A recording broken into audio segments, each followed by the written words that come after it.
Audio Reading presents Through the Looking Glass and What Alice Found There by Lewis Carroll. Chapter 1. Looking Glass House.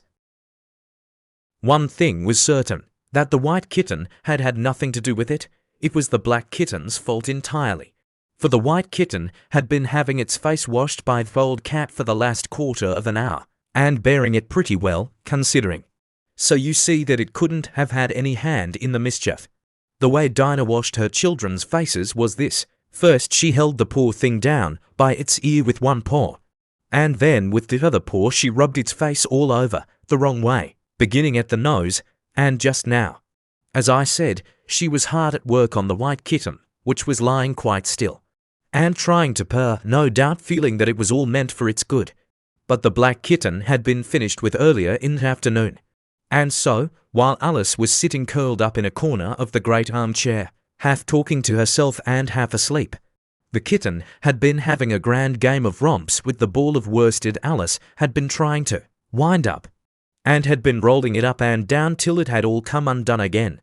And there it was, spread over the hearthrug, all knots and tangles, with the kitten running after its own tail in the middle.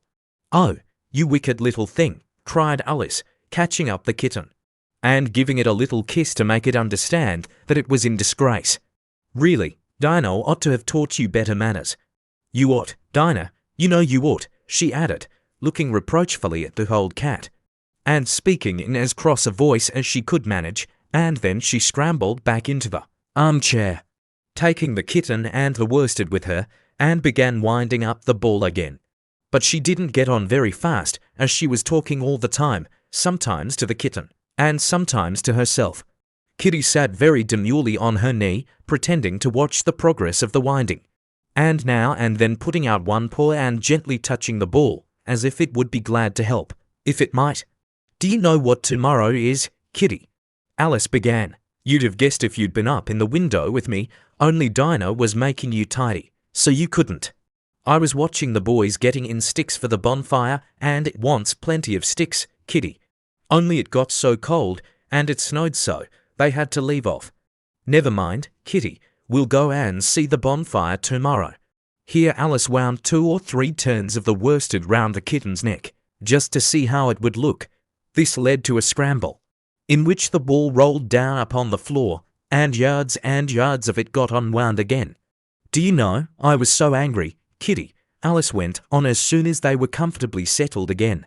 "When I saw all the mischief you had been doing, I was very nearly opening the window and putting you out into the snow. And you'd have deserved it, you little mischievous darling. What have you got to say for yourself? Now don't interrupt me," she went on, holding up one finger. "I'm going to tell you all your faults. Number 1, you squeaked twice while Dinah was washing your face this morning. Now you can't deny it, Kitty. I heard you. What's that you say?" Pretending that the kitten was speaking. "Her paw went into your eye. Well, that's your fault, for keeping your eyes open. If you'd shut them tight up, it wouldn't have happened. Now don't make any more excuses, but listen. Number 2, you pulled Snowdrop away by the tail, just as I had put down the saucer of milk before her. What, you were thirsty, were you? How do you know she wasn't thirsty too? Now for number 3, you unwound every bit of the worsted while I wasn't looking. That's 3 faults, Kitty, and you've not been punished for any of them yet. You know I'm saving up all your punishments for Wednesday week. Suppose they had saved up all my punishments," she went on, talking more to herself than the kitten. "What would they do at the end of a year? I should be sent to prison, I suppose, when the day came. Or, let me see, suppose each punishment was to be going without a dinner, then, when the miserable day came, I should have to go without 50 dinners at once. Well, I shouldn't mind that much. I'd far rather go without them than eat them. Do you hear the snow against the window panes, Kitty? How nice and soft it sounds, just as if someone was kissing the window all over outside. I wonder if the snow loves the trees and fields, that it kisses them so gently. And then it covers them up snug, you know, with a white quilt. And perhaps it says, 'Go to sleep, darlings, till the summer comes again.'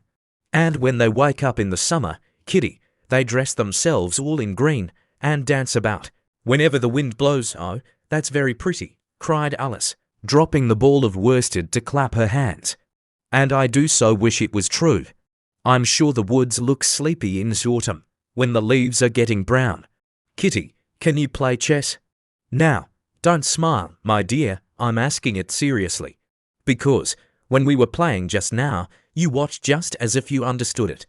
And when I said check, you purred, well, it was a nice check, Kitty.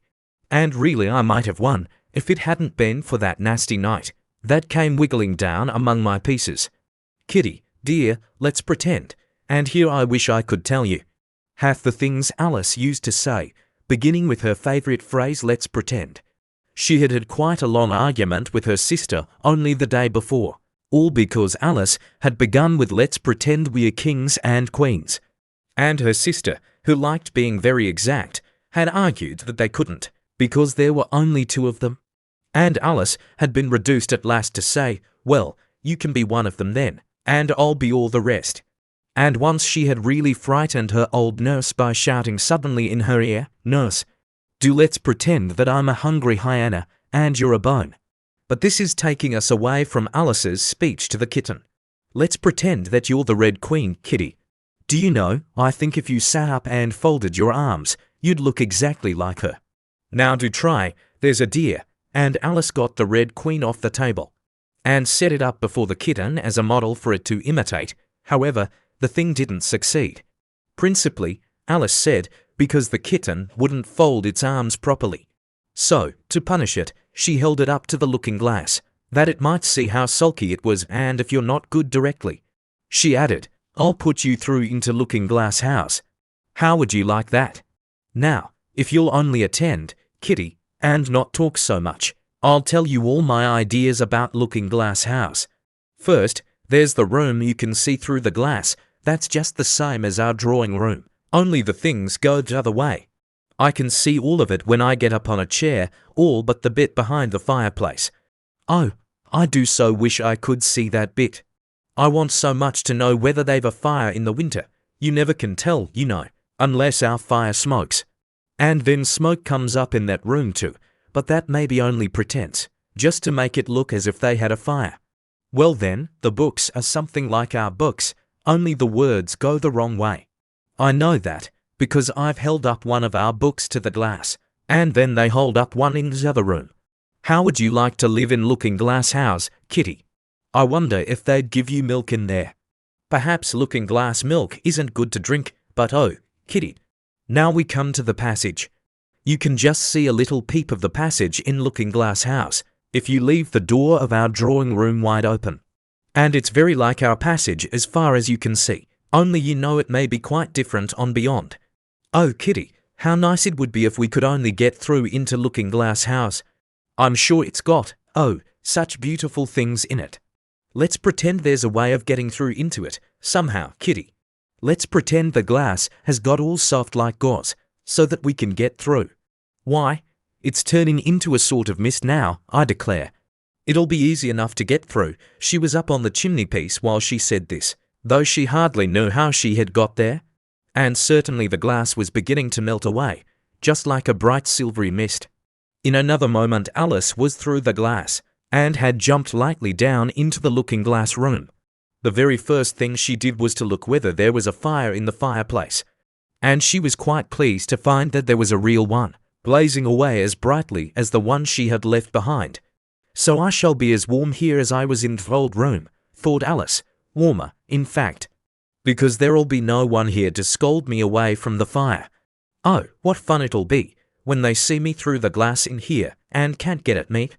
Then she began looking about, and noticed that what could be seen from the old room was quite common and uninteresting, but that all the rest was as different as possible. For instance, the pictures on the wall next the fire seemed to be all alive, and the very clock on the chimney-piece, you know, you can only see the back of it, in the looking-glass, had got the face of a little old man, and grinned at her. They don't keep this room so tidy as the other, Alice thought to herself, as she noticed several of the chessmen down in the hearth among the cinders. But in another moment, with a little of surprise, she was down on her hands and knees watching them. The chessmen were walking about two and two. Here are the Red King and the Red Queen, Alice said in a whisper, for fear of frightening them. "And there are the White King and the White Queen sitting on the edge of the shovel. And here are two castles walking arm in arm. I don't think they can hear me," she went on, as she put her head closer down, "and I'm nearly sure they can't see me. I feel somehow as if I were invisible." Here something began squeaking on the table behind Alice, and made her turn her head just in time to see one of the white pawns roll over and begin kicking. She watched it with great curiosity to see what would happen next. "It is the voice of my child," the White Queen cried out as she rushed past the king, so violently that she knocked him over among the cinders. "My precious Lily, my imperial kitten," and she began scrambling wildly up the side of the fender. "Imperial fiddlestick," said the king, rubbing his nose, which had been hurt by the fall.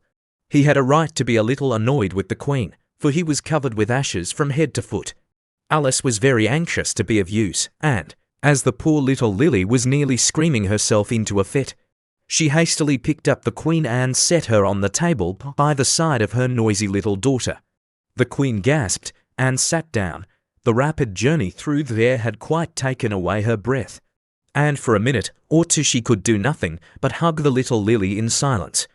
As soon as she had recovered her breath a little, she called out to the White King, who was sitting sulkily among the ashes, "Mind the volcano." "What volcano?" said the king, looking up anxiously into the fire, as if he thought that was the most likely place to find one. "Blew me up," panted the queen, who was still a little out of breath. "Mind you come up the regular way. Don't get blown up." Alice watched the White King as he slowly struggled up from bar to bar, till at last she said, "Why, you'll be hours and hours getting to the table, at that rate. I'd far better help you, hadn't I?" But the king took no notice of the question. It was quite clear that he could neither hear her nor see her. So Alice picked him up very gently and lifted him across more slowly than she had lifted the queen, that she mightn't take his breath away. But before she put him on the table, she thought she might as well dust him a little. He was so covered with ashes. She said afterwards that she had never seen in all her life such a face as the king made, when he found himself held in there by an invisible hand, and being dusted, he was far too much astonished to cry out. But his eyes and his mouth went on getting larger, and rounder, till her hand shook so with laughing that she nearly let him drop upon the floor. "Oh, please don't make such faces, my dear," she cried out, quite forgetting that the king couldn't hear her. "You make me laugh so that I can hardly hold you. And don't keep your mouth so wide open. All the ashes will get into it there. Now I think you're tidy enough," she added, as she smoothed his hair and set him upon the table near the queen. The king immediately fell flat on his back and lay perfectly still, and Alice was a little alarmed at what she had done, and went round the room to see if she could find any water to throw over him. However, she could find nothing but a bottle of ink, and when she got back with it she found he had recovered, and he and the queen were talking together in a frightened whisper, so low that Alice could hardly hear what they said. The king was saying, "I assure you, my dear, I turned cold to the very ends of my whiskers." To which the queen replied, "You haven't got any whiskers." The horror of that moment, the king went on, "I shall never forget." "You will, though," the queen said, "if you don't make a memorandum of it." Alice looked on with great interest as the king took an enormous memorandum book out of his pocket and began writing. A sudden thought struck her, and she took hold of the end of the pencil, which came some way over his shoulder, and began writing for him. The poor king looked puzzled and unhappy, and struggled with the pencil for some time without saying anything. But Alice was too strong for him, and at last he panted out, "My dear, I really must get a thinner pencil. I can't manage this one a bit. It writes all manner of things that I don't intend." "What manner of things?" said the queen, looking over the book in which Alice had put the white knight is sliding down the poker. "He balances very badly. That's not a memorandum of your feelings." There was a book lying near Alice on the table, and while she sat watching the White King, for she was still a little anxious about him, and had ink all ready to throw over him, in case he fainted again, she turned over the leaves, to find some part that she could read. "For it's all in some language I don't know," she said to herself. It was like this: Ico Rabage, Sevet Yatos et DNA, Gilib Sort. Eboit ni elbig DNA erig did. Sevo gorobet eru ismim lo. Evituoshtar emum et DNA. She puzzled over this for some time, but at last a bright thought struck her.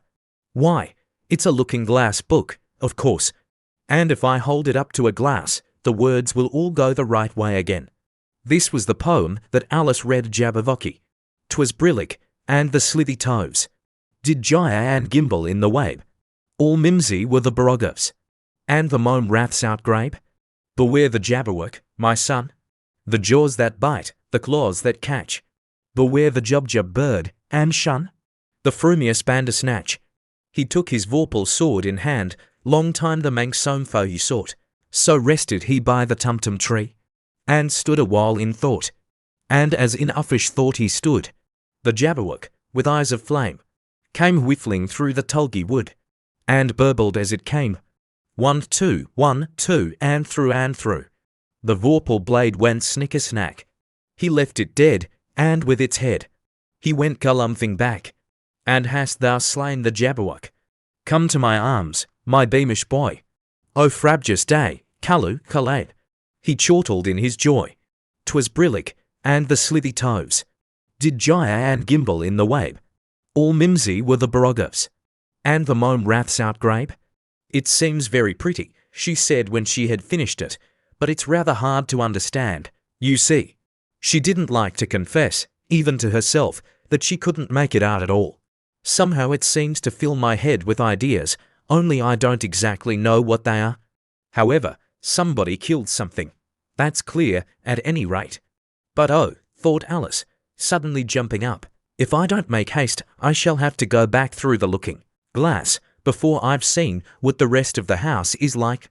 Let's have a look at the garden first. She was out of the room in a moment, and ran downstairs, or, at least, it wasn't exactly running, but a new invention of hers for getting downstairs quickly and easily, as Alice said to herself. She just kept the tips of her fingers on the handrail, and floated gently down without even touching the stairs with her feet. Then she floated on through the hall, and would have gone straight out at the door in the same way, if she hadn't caught hold of the doorpost. She was getting a little giddy with so much floating in the air, and was rather glad to find herself walking again in the natural way. Chapter 2. The Garden of Live Flowers. I should see the garden far better, said Alice to herself, if I could get to the top of that hill. And here's a path that leads straight to it, at least. No, it doesn't do that. After going a few yards along the path, and turning several sharp corners, but I suppose it will at last. But how curiously it twists. It's more like a corkscrew than a path. Well, this turn goes to the hill, I suppose. No, it doesn't. This goes straight back to the house. Well then, I'll try it the other way. And so she did, wandering up and down, and trying turn after turn, but always coming back to the house, do what she would.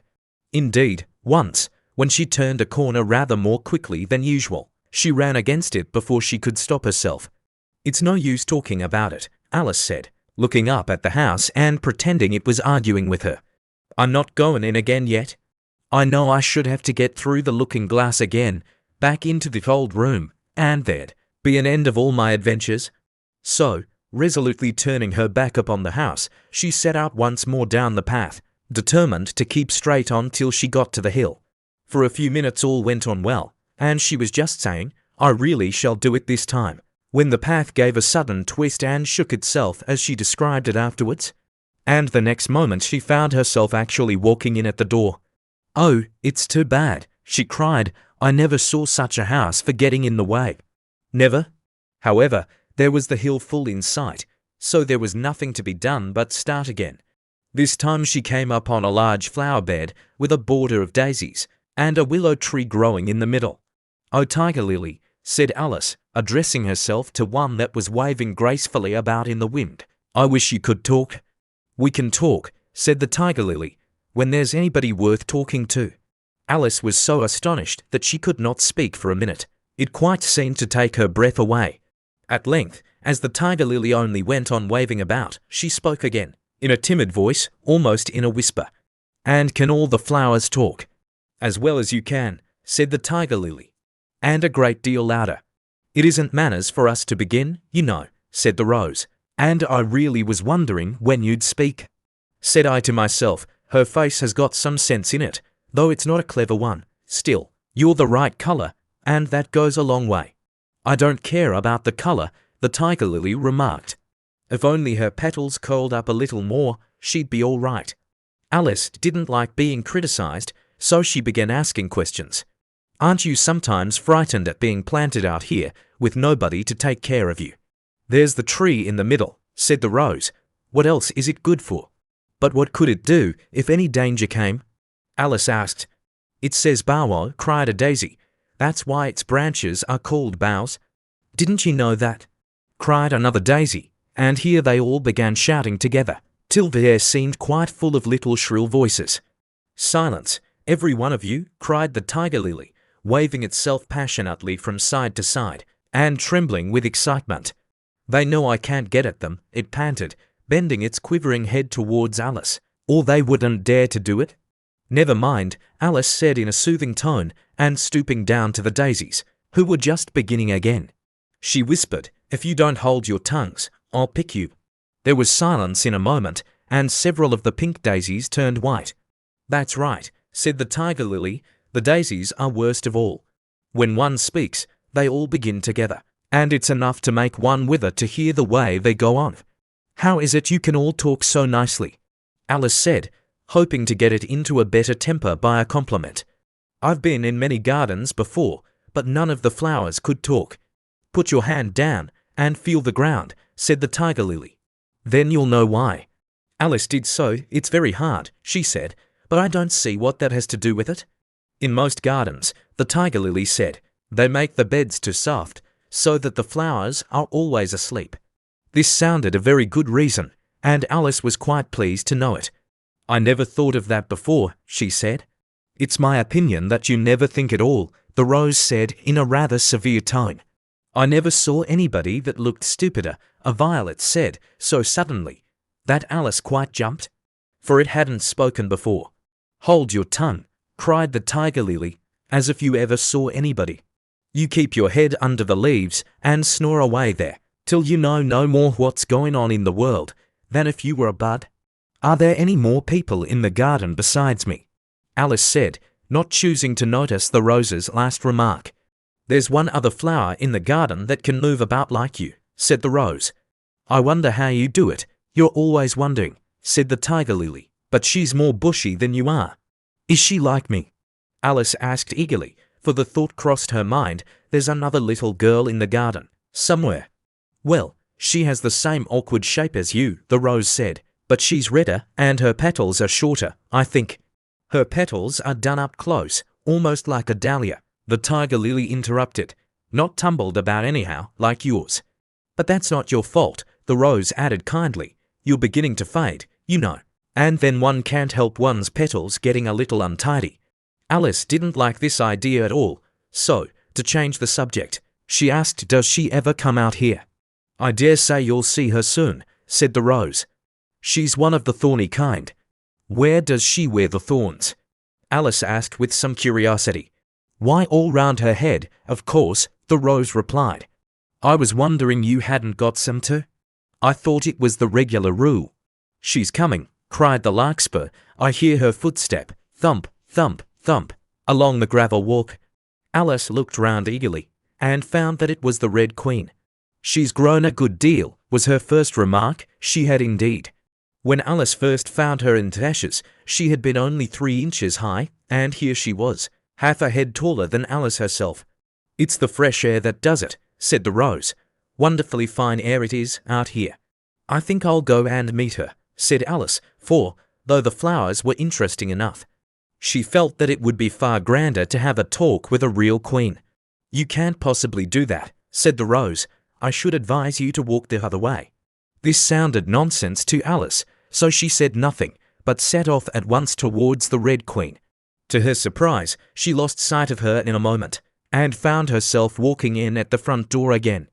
A little provoked, she drew back, and after looking everywhere for the Queen, whom she spied out at last, a long way off, she thought she would try the plan, this time, of walking in the opposite direction. It succeeded beautifully. She had not been walking a minute before she found herself face to face with the Red Queen, and full in sight of the hill she had been so long aiming at. "Where do you come from?" said the Red Queen, "and where are you going? Look up, speak nicely, and don't twiddle your fingers all the time." Alice attended to all these directions, and explained, as well as she could, that she had lost her way. "I don't know what you mean by your way," said the Queen. "All the ways about here belong to me, but why did you come out here at all?" She added in a kinder tone, "Curtsy while you're thinking what to say, it saves time." Alice wondered a little at this, but she was too much in awe of the Queen to disbelieve it. "I'll try it when I go home," she thought to herself, "the next time I'm a little late for dinner." "It's time for you to answer now," the Queen said, looking at her watch. "Open your mouth a little wider when you speak, and always say Your Majesty. I only wanted to see what the garden was like, Your Majesty." "That's right," said the Queen, patting her on the head, which Alice didn't like at all, though. "When you say garden, I've seen gardens, compared with which this would be a wilderness." Alice didn't dare to argue the point, but went on, "And I thought I'd try and find my way to the top of that hill." "When you say hill," the Queen interrupted, "I could show you hills, in comparison with which you'd call that a valley." "No, I shouldn't," said Alice, surprised into contradicting her at last. "A hill can't be a valley, you know. That would be nonsense." The Red Queen shook her head. "You may call it nonsense if you like," she said, "but I've heard nonsense, compared with which that would be as sensible as a dictionary." Alice curtsied again, as she was afraid from the Queen's tone that she was a little offended. And they walked on in silence till they got to the top of the little hill. For some minutes Alice stood without speaking, looking out in all directions over the country, and a most curious country it was. There were a number of tiny little brooks running straight across it from side to side, and the ground between was divided up into squares by a number of little green hedges that reached from brook to brook. "I declare it's marked out just like a large chessboard," Alice said at last. "There ought to be some men moving about somewhere." "And so there are," she added in a tone of delight, and her heart began to beat quick with excitement as she went on. "It's a great huge game of chess that's being played all over the world, if this is the world at all, you know. Oh, what fun it is! How I wish I was one of them. I wouldn't mind being a pawn, if only I might join, though of course I should like to be a queen, best." She glanced rather shyly at the real Queen as she said this, but her companion only smiled pleasantly and said, "That's easily managed. You can be the White Queen's pawn, if you like, as Lily's too young to play. And you're in the second square to begin with. When you get to the 8th square you'll be a queen." Just at this moment, somehow or other, they began to run. Alice never could quite make out, in thinking it over afterwards, how it was that they began. All she remembers is that they were running hand in hand, and the Queen went so fast that it was all she could do to keep up with her, and still the Queen kept crying faster, faster, but Alice felt she could not go faster, though she had not breath left to say so. The most curious part of the thing was that the trees and the other things round them never changed their places at all. However fast they went, they never seemed to pass anything. "I wonder if all the things move along with us," thought poor puzzled Alice. And the Queen seemed to guess her thoughts, for she cried, "Faster! Don't try to talk." Not that Alice had any idea of doing that. She felt as if she would never be able to talk again. She was getting so much out of breath, and still the Queen cried faster, faster, and dragged her along. "Are we nearly there?" Alice managed to pant out at last. "Nearly there," the Queen repeated. "Why, we passed it 10 minutes ago." Faster, and they ran on for a time in silence, with the wind whistling in Alice's ears, and almost blowing her hair off her head, she fancied. "Now, now," cried the Queen, "faster, faster," and they went so fast that at last they seemed to skim through the air, hardly touching the ground with their feet, till suddenly, just as Alice was getting quite exhausted, they stopped, and she found herself sitting on the ground, breathless and giddy. The Queen propped her up against a tree, and said kindly, "You may rest a little now."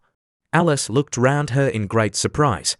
"Why, I do believe we've been under this tree the whole time. Everything's just as it was."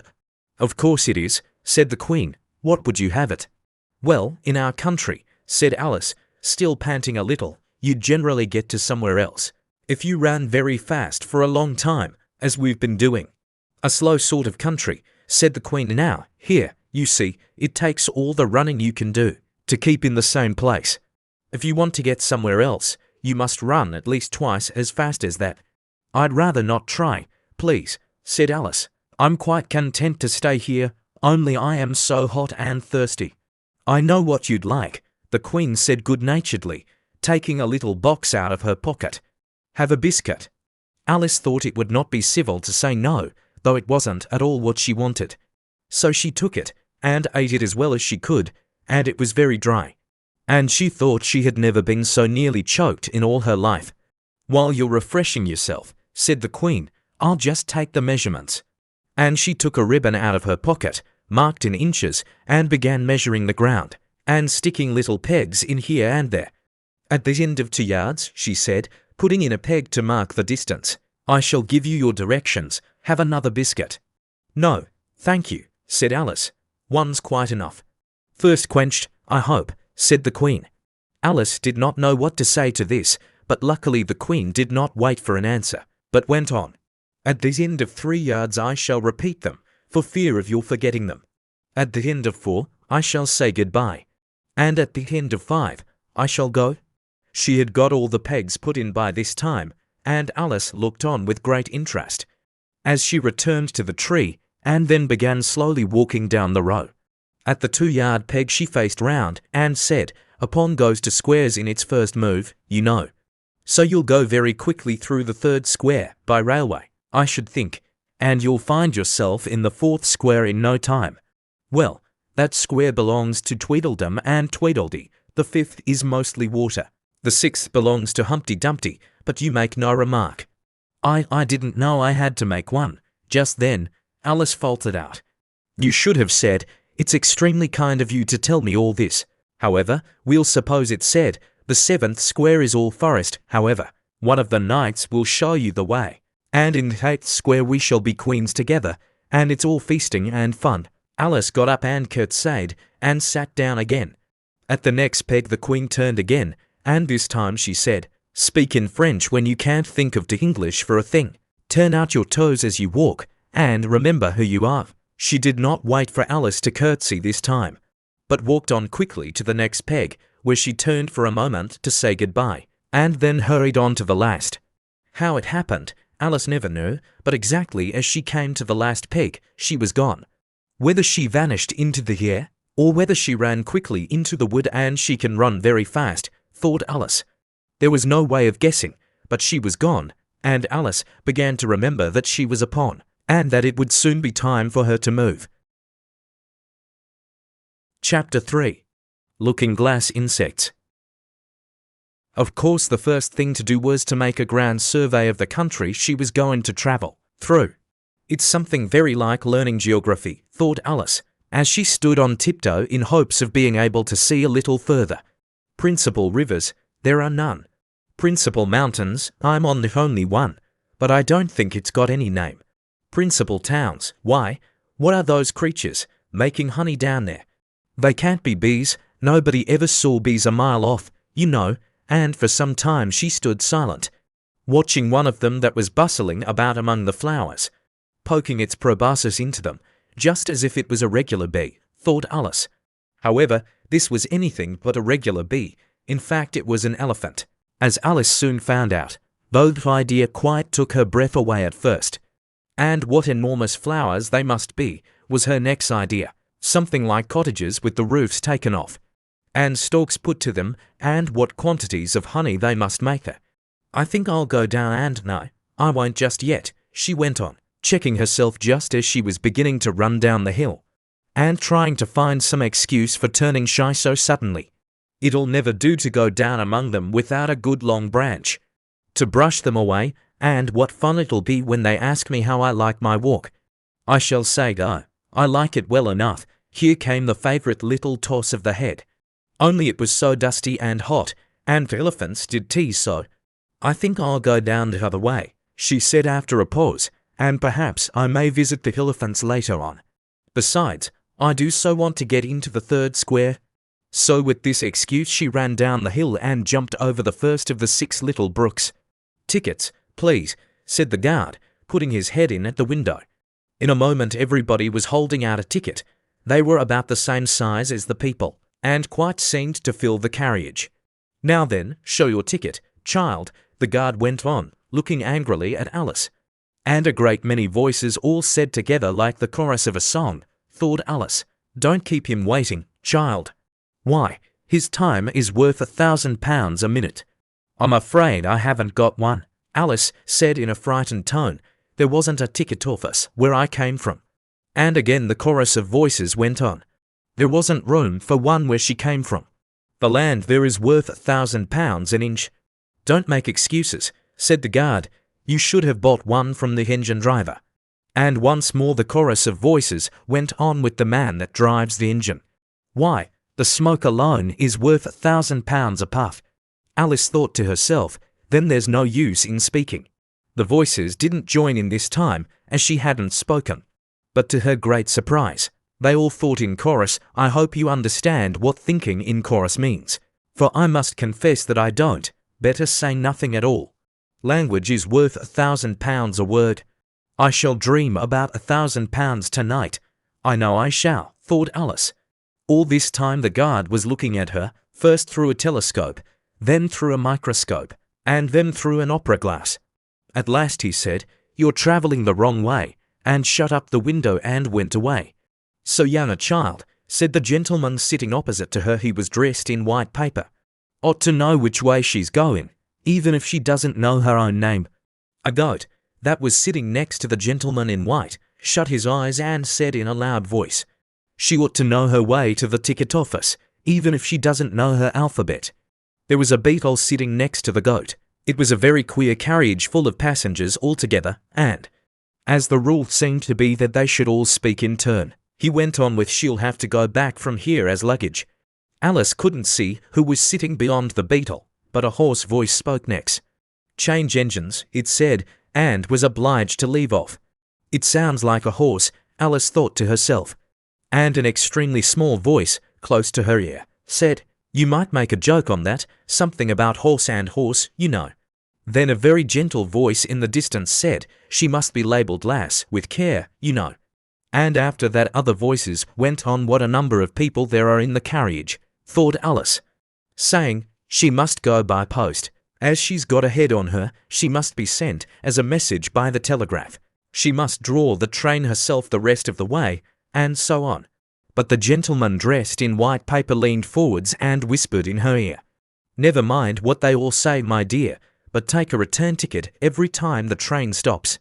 "Indeed I shan't," Alice said rather impatiently. "I don't belong to this railway journey at all. I was in a wood just now, and I wish I could get back there." "You might make a joke on that," said the little voice close to her ear. "Something about you would if you could, you know." "Don't tease so," said Alice, looking about in vain to see where the voice came from. "If you're so anxious to have a joke made, why don't you make one yourself?" The little voice sighed deeply. It was very unhappy, evidently. And Alice would have said something pitying to comfort it, if it would only sigh like other people, she thought. But this was such a wonderfully small sigh that she wouldn't have heard it at all, if it hadn't come quite close to her ear. The consequence of this was that it tickled her ear very much, and quite took off her thoughts from the unhappiness of the poor little creature. "I know you are a friend," the little voice went on. "A dear friend, and an old friend. And you won't hurt me, though I am an insect." "What kind of insect?" Alice inquired a little anxiously. What she really wanted to know was whether it could sting or not, but she thought this wouldn't be quite a civil question to ask. "What? Then you don't," the little voice began, when it was drowned by a shrill scream from the engine, and everybody jumped up in alarm, Alice among the rest. The horse, who had put his head out of the window, quietly drew it in and said, "It's only a brook we have to jump over." Everybody seemed satisfied with this, though Alice felt a little nervous at the idea of trains jumping at all. "However, it'll take us into the 4th square, that's some comfort," she said to herself. In another moment, she felt the carriage rise straight up into the air, and in her fright she caught at the thing nearest to her hand, which happened to be the goat's beard. but the beard seemed to melt away as she touched it, and she found herself sitting quietly under a tree, while the gnat, for that was the insect she had been talking to, was balancing itself on a twig just over her head and fanning her with its wings. It certainly was a very large gnat, about the size of a chicken, Alice thought. Still, she couldn't feel nervous with it, after they had been talking together so long. "Then you don't like all insects?" The gnat went on, as quietly as if nothing had happened. "I like them when they can talk," Alice said. "None of them ever talk, where I come from." "What sort of insects do you rejoice in, where you come from?" the gnat inquired. "I don't rejoice in insects at all," Alice explained, "because I'm rather afraid of them, at least the large kinds. But I can tell you the names of some of them." "Of course they answer to their names," the gnat remarked carelessly. "I never knew them to do it." "What's the use of their having names," the gnat said, "if they won't answer to them?" "No use to them," said Alice. "But it's useful to the people who name them, I suppose. If not, why do things have names at all?" "I can't say," the gnat replied. "Further on, in the wood down there, they've got no names, however. Go on with your list of insects. You're wasting time." "Well, there's the horsefly," Alice began, counting off the names on her fingers. "All right," said the gnat. "Halfway up that bush, you'll see a rocking horsefly if you look. It's made entirely of wood and gets about by swinging itself from branch to branch." "What does it live on?" Alice asked, with great curiosity. "Sap and sawdust," said the gnat. "Go on with the list." Alice looked up at the rocking horsefly with great interest, and made up her mind that it must have been just repainted, it looked so bright and sticky. And then she went on. "And there's the dragonfly. Look on the branch above your head," said the gnat, "and there you'll find a snapdragonfly. Its body is made of plum pudding, its wings of holly leaves, and its head is a raisin burning in brandy." "And what does it live on?" "Frumenty and mince pie," the gnat replied. "And it makes its nest in a Christmas box." "And then there's the butterfly," Alice went on, after she had taken a good look at the insect with its head on fire, and had thought to herself, "I wonder if that's the reason insects are so fond of flying into candles, because they want to turn into snapdragonflies." "Crawling at your feet," said the gnat. Alice drew her feet back in some alarm. "You may observe a bread and butterfly. Its wings are thin slices of bread and butter, its body is a crust, and its head is a lump of sugar." "And what does it live on?" "Weak tea with cream in it." A new difficulty came into Alice's head. Supposing it couldn't find any, she suggested. Then it would die, of course. "But that must happen very often," Alice remarked thoughtfully. "It always happens," said the gnat. After this, Alice was silent for a minute or two, pondering. The gnat amused itself meanwhile by humming round and round her head. At last it settled again and remarked, "I suppose you don't want to lose your name?" "No, indeed," Alice said, a little anxiously. "And yet I don't know," the gnat went on in a careless tone. "Only think how convenient it would be if you could manage to go home without it. For instance, if the governess wanted to call you to your lessons, she would call out, 'Come here,' and there she would have to leave off, because there wouldn't be any name for her to call, and of course you wouldn't have to go, you know." "That would never do, I'm sure," said Alice. "The governess would never think of excusing me lessons for that. If she couldn't remember my name, she'd call me Miss, as the servants do." "Well, if she said Miss, and didn't say anything more," the gnat remarked, "of course you'd miss your lessons." "That's a joke. I wish you had made it." "Why do you wish I had made it?" Alice asked. "It's a very bad one." But the gnat only sighed deeply, while 2 large tears came rolling down its cheeks. "You shouldn't make jokes," Alice said, "if it makes you so unhappy." Then came another of those melancholy little sighs, and this time the poor gnat really seemed to have sighed itself away, for when Alice looked up, there was nothing whatever to be seen on the twig. And, as she was getting quite chilly with sitting still so long, she got up and walked on. She very soon came to an open field, with a wood on the other side of it. It looked much darker than the last wood, and Alice felt a little timid about going into it. However, on second thoughts, she made up her mind to go on, "for I certainly won't go back," she thought to herself, and this was the only way to the 8th square. "This must be the wood," she said thoughtfully to herself, "where things have no names. I wonder what'll become of my name when I go in. I shouldn't like to lose it at all, because they'd have to give me another, and it would be almost certain to be an ugly one. But then the fun would be trying to find the creature that had got my old name. That's just like that advertisements, you know, when people lose dogs, answers to the name of Dash, had on a brass collar. Just fancy calling everything you met Alice, till one of them answered. Only they wouldn't answer at all, if they were wise. She was rambling on in this way when she reached the wood. It looked very cool and shady. Well, at any rate it's a great comfort, she said as she stepped under the trees, after being so hot, to get into what? She went on, rather surprised at not being able to think of the word. I mean to get under this, you know, putting her hand on the trunk of the tree. What does it call itself, I wonder? I do believe it's got no name. Why, to be sure it hasn't. She stood silent for a minute, thinking. Then she suddenly began again. Then it really has happened, after all. And now who am I? I will remember, if I can. I'm determined to do it, but being determined didn't help much, and all she could say, after a great deal of puzzling, was, "Oh, I know it begins with L." Just then a fawn came wandering by. It looked at Alice with its large gentle eyes, but didn't seem at all frightened. Here then, Alice said, as she held out her hand and tried to stroke it. But it only started back a little, and then stood looking at her again. "What do you call yourself?" The fawn said at last, such a soft, sweet voice it had. "I wish I knew," thought poor Alice as she answered, rather sadly, "Nothing, just now." "Think again," it said. "That won't do." Alice thought, but nothing came of it. "Please, would you tell me what you call yourself?" She said timidly, "I think that might help a little." "I'll tell you, if you'll move a little further on," the fawn said. "I can't remember here." So they walked on together through the wood, Alice with her arms clasped lovingly round the soft neck of the fawn, till they came out into another open field, and here the fawn gave a sudden bound into the air, and shook itself free from Alice's arms. "I'm a fawn," it cried out in a voice of delight, and, "Dear me, you're a human child." A sudden look of alarm came into its beautiful brown eyes, and in another moment it had darted away at full speed. Alice stood looking after it, almost ready to cry with vexation at having lost her dear little fellow traveller so suddenly. "However, I know my name now," she said. "That's some comfort. Alice, I won't forget it again.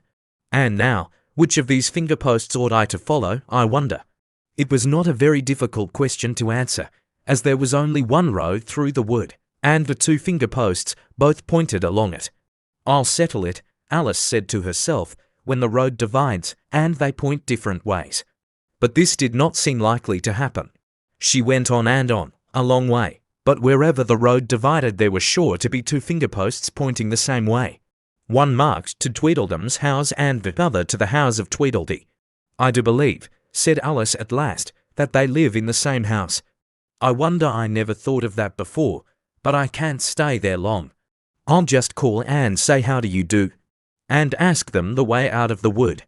If I could only get to that square before it gets dark." So she wandered on, talking to herself as she went, till, on turning a sharp corner, she came upon two fat little men, so suddenly that she could not help starting back, but in another moment she recovered herself, feeling sure that they must be. Chapter 4. Tweedledum and Tweedledee. They were standing under a tree, each with an arm round the other's neck, and Alice knew which was which in a moment, because one of them had Dum embroidered on his collar, and the other D. "I suppose they've each got Tweedle round at the back of the collar," she said to herself. They stood so still that she quite forgot they were alive, and she was just looking round to see if the word Tweedle was written at the back of each collar, when she was startled by a voice coming from the one marked Dum. "If you think we're waxworks," he said, "you ought to pay, you know. Waxworks weren't made to be looked at for nothing, no. Contrariwise," added the one marked D, "if you think we're alive, you ought to speak." "I'm sure I'm very sorry," was all Alice could say, for the words of the old song kept ringing through her head, like the ticking of a clock, and she could hardly help saying them out loud. Tweedledum and Tweedledee agreed to have a battle, for Tweedledum said Tweedledee had spoiled his nice new rattle. Just then flew down a monstrous crow, as black as a tar barrel, which frightened both the heroes so they quite forgot their quarrel. "I know what you're thinking about," said Tweedledum, "but it isn't so, no. Contrariwise," continued Tweedledee, "if it was so, it might be. And if it was so, it would be. But as it isn't, it ain't. That's logic." "I was thinking," Alice said very politely, "which is the best way out of this wood. It's getting so dark. Would you tell me, please?" But the little men only looked at each other and grinned. They looked so exactly like a couple of great schoolboys that Alice couldn't help pointing her finger at Tweedledum and saying, "First boy." "No," Tweedledum cried out briskly and shut his mouth up again with a snap. "Next boy," said Alice, passing on to Tweedledee, though she felt quite certain he would only shout out contrariwise, and so he did.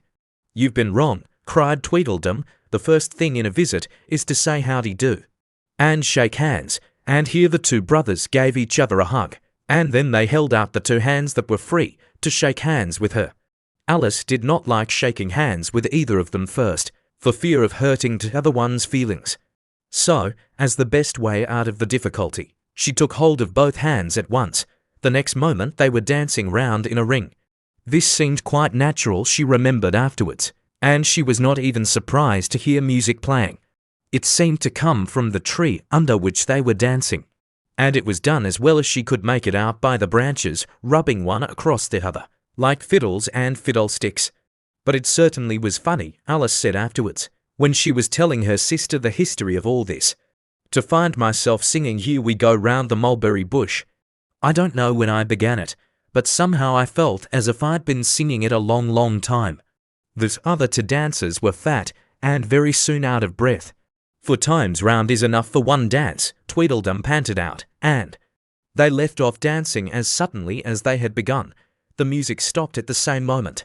Then they let go of Alice's hands and stood looking at her for a minute. There was a rather awkward pause, as Alice didn't know how to begin a conversation with people she had just been dancing with. It would never do to say howdy do. "Now," she said to herself, "we seem to have got beyond that, somehow. I hope you're not much tired," she said at last. "No, and thank you very much for asking," said Tweedledum. "So much obliged," added Tweedledee. "You like poetry?" "Yes, pretty well, some poetry," Alice said doubtfully. "Would you tell me which road leads out of the wood?" "What shall I repeat to her?" said Tweedledee, looking round at Tweedledum with great solemn eyes, and not noticing Alice's question. "The Walrus and the Carpenter is the longest," Tweedledum replied, giving his brother an affectionate hug. Tweedledee began instantly. The sun was shining. Here Alice ventured to interrupt him. "If it's very long," she said, as politely as she could, "would you please tell me first which road?" Tweedledee smiled gently and began again. The sun was shining on the sea. Shining with all his might, he did his very best to make the billows smooth and bright. And this was odd, because it was the middle of the night. The moon was shining sulkily, because she thought the sun had got no business to be there. After the day was done, "It's very rude of him," she said, "to come and spoil the fun." The sea was wet as wet could be. The sands were dry as dry. You could not see a cloud, because no cloud was in the sky, no birds were flying overhead. There were no birds to fly. The Walrus and the Carpenter were walking close at hand. They wept like anything to see such quantities of sand. If this were only cleared away, they said, it would be grand. If 7 maids with 7 mops swept it for half a year, do you suppose, the Walrus said, that they could get it clear? "I doubt it," said the Carpenter, and shed a bitter tear. "Oysters, come and walk with us," the Walrus did beseech. "A pleasant walk, a pleasant talk. Along the briny beach, we cannot do with more than 4. To give a hand to each." The Tildust Oyster looked at him, but never a word he said. The Tildust Oyster winked his eye, and shook his heavy head, meaning to say he did not choose to leave the oyster bed. But the young oysters hurried up, all eager for the treat. Their coats were brushed, their faces washed, their shoes were clean and neat. And this was odd, because, you know, they hadn't any feet, for other oysters followed them. And yet another 4, and thick and fast they came at last. And more, and more, and more, all hopping through the frothy waves, and scrambling to the shore. The walrus and the carpenter walked on a mile or so, and then they rested on a rock, conveniently low, and all the little oysters stood and waited in a row. The time has come, the walrus said, to talk of many things, of shoes, and ships, and sealing wax, of cabbages, and kings, and why the sea is boiling hot, and whether pigs have wings. But wait a bit, the oysters cried, before we have our chat, for some of us are out of breath, and all of us are fat. No hurry, said the carpenter. They thanked him much for that. A loaf of bread, the walrus said, is what we chiefly need, pepper and vinegar besides are very good indeed. Now if you're ready, oysters dear, we can begin to feed. But not on us, the oysters cried, turning a little blue. After such kindness, that would be a dismal thing to do. The night is fine, the walrus said. Do you admire the view? It was so kind of you to come, and you are very nice. The carpenter said nothing but, cut us another slice. I wish you were not quite so deaf. I've had to ask you twice. It seems a shame, the walrus said, to play them such a trick, after we've brought them out so far, and made them trot so quick. The carpenter said nothing but, the butter's spread too thick. I weep for you, the walrus said. I deeply sympathize. With sobs and tears he sorted out those of the largest size, holding his pocket handkerchief before his streaming eyes. Oh, oysters, said the carpenter, you've had a pleasant run. Shall we be trotting home again? But answer came there none, and that was scarcely odd, because they'd eaten every one. I like the walrus best, said Alice, because you see he was a little sorry for the poor oysters. He ate more than the carpenter, though, said Tweedledee. You see he held his handkerchief in front, so that the carpenter couldn't count how many he took, contrariwise. That was mean, Alice said indignantly. Then I like the carpenter best if he didn't eat so many as the walrus. But he ate as many as he could get, said Tweedledum. This was a puzzler. After a pause, Alice began, well, they were both very unpleasant characters. Here she checked herself in some alarm at hearing something that sounded to her like the puffing of a large steam engine in the wood near them, though she feared it was more likely to be a wild beast. Are there any lions or tigers about here? She asked timidly. It's only the Red King snoring, said Tweedledee. Come and look at him, the brothers cried, and they each took one of Alice's hands and led her up to where the king was sleeping. Isn't he a lovely sight? Said Tweedledum. Alice couldn't say honestly that he was.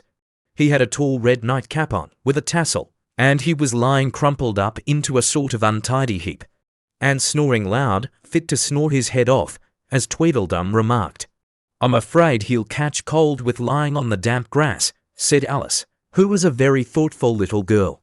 He's dreaming now, said Tweedledee. And what do you think he's dreaming about? Alice said nobody can guess that. Why, about you, Tweedledee exclaimed, clapping his hands triumphantly. And if he left off dreaming about you, where do you suppose you'd be? Where I am now, of course, said Alice. Not you, Tweedledee retorted contemptuously. You'd be nowhere. Why? You're only a sort of thing in his dream.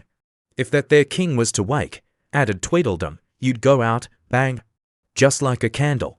I shouldn't, Alice exclaimed indignantly. Besides, if I'm only a sort of thing in his dream, what are you? I should like to know. Ditto, said Tweedledum. Ditto, ditto, cried Tweedledee. He shouted this so loud that Alice couldn't help saying, hush, you'll be waking him, I'm afraid, if you make so much noise. Well, it no use your talking about waking him, said Tweedledum, when you're only one of the things in his dream. You know very well you're not real. I am real, said Alice and began to cry. You won't make yourself a bit realer by crying, Tweedledee remarked. There's nothing to cry about. If I wasn't real, Alice said, half laughing through her tears, it all seems so ridiculous, I shouldn't be able to cry. I hope you don't suppose those are real tears. Tweedledum interrupted in a tone of great contempt. I know they're talking nonsense, Alice thought to herself, and it's foolish to cry about it. So she brushed away her tears and went on as cheerfully as she could. At any rate, I'd better be getting out of the wood, for really it's coming on very dark. Do you think it's going to rain? Tweedledum spread a large umbrella over himself and his brother and looked up into it. No, I don't think it is, he said, at least not under here. No, but it may rain outside. It may, if it chooses, said Tweedledee. We've no objection. Contrariwise. Selfish things, thought Alice, and she was just going to say good night and leave them, when Tweedledum sprang out from under the umbrella and seized her by the wrist. Do you see that? He said, in a voice choking with passion, and his eyes grew large and yellow all in a moment, as he pointed with a trembling finger at a small white thing lying under the tree. It's only a rattle, Alice said, after a careful examination of the little white thing. Not a rattlesnake, you know, she added hastily, thinking that he was frightened. Only an old rattle, quite old and broken. I knew it was, cried Tweedledum, beginning to stamp about wildly and tear his hair. It's spoilt, of course. Here he looked at Tweedledee, who immediately sat down on the ground and tried to hide himself under the umbrella. Alice laid her hand upon his arm and said in a soothing tone, You needn't be so angry about an old rattle. But it isn't old, Tweedledum cried, in a greater fury than ever. It's new, I tell you, I bought it yesterday, my nice new rattle, and his voice rose to a perfect scream.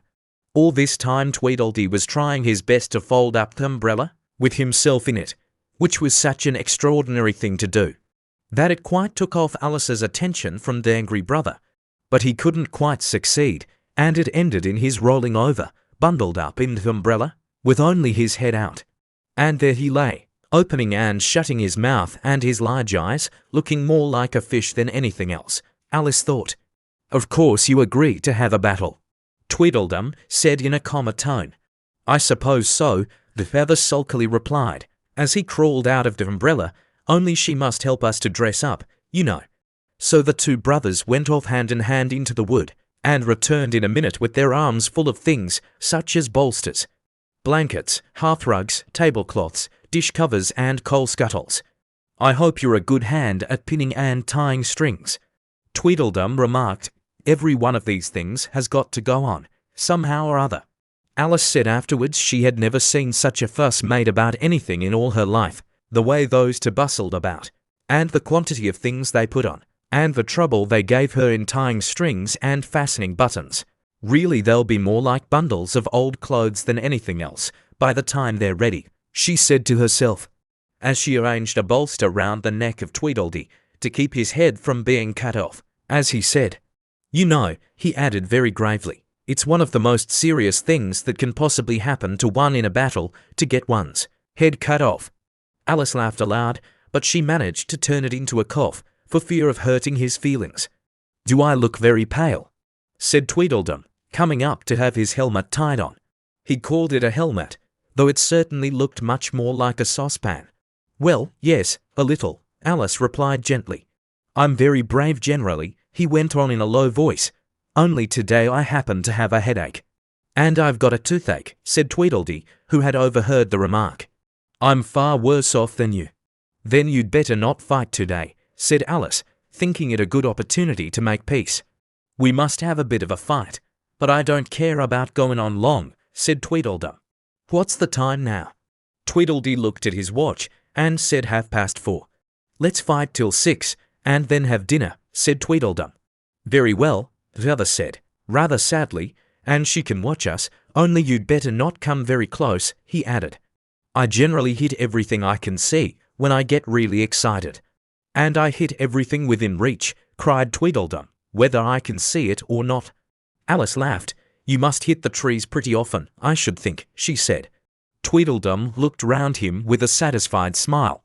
I don't suppose, he said, there'll be a tree left standing, for ever so far round, by the time we've finished. And all about a rattle, said Alice, still hoping to make them a little ashamed of fighting for such a trifle. I shouldn't have minded it so much, said Tweedledum, if it hadn't been a new one.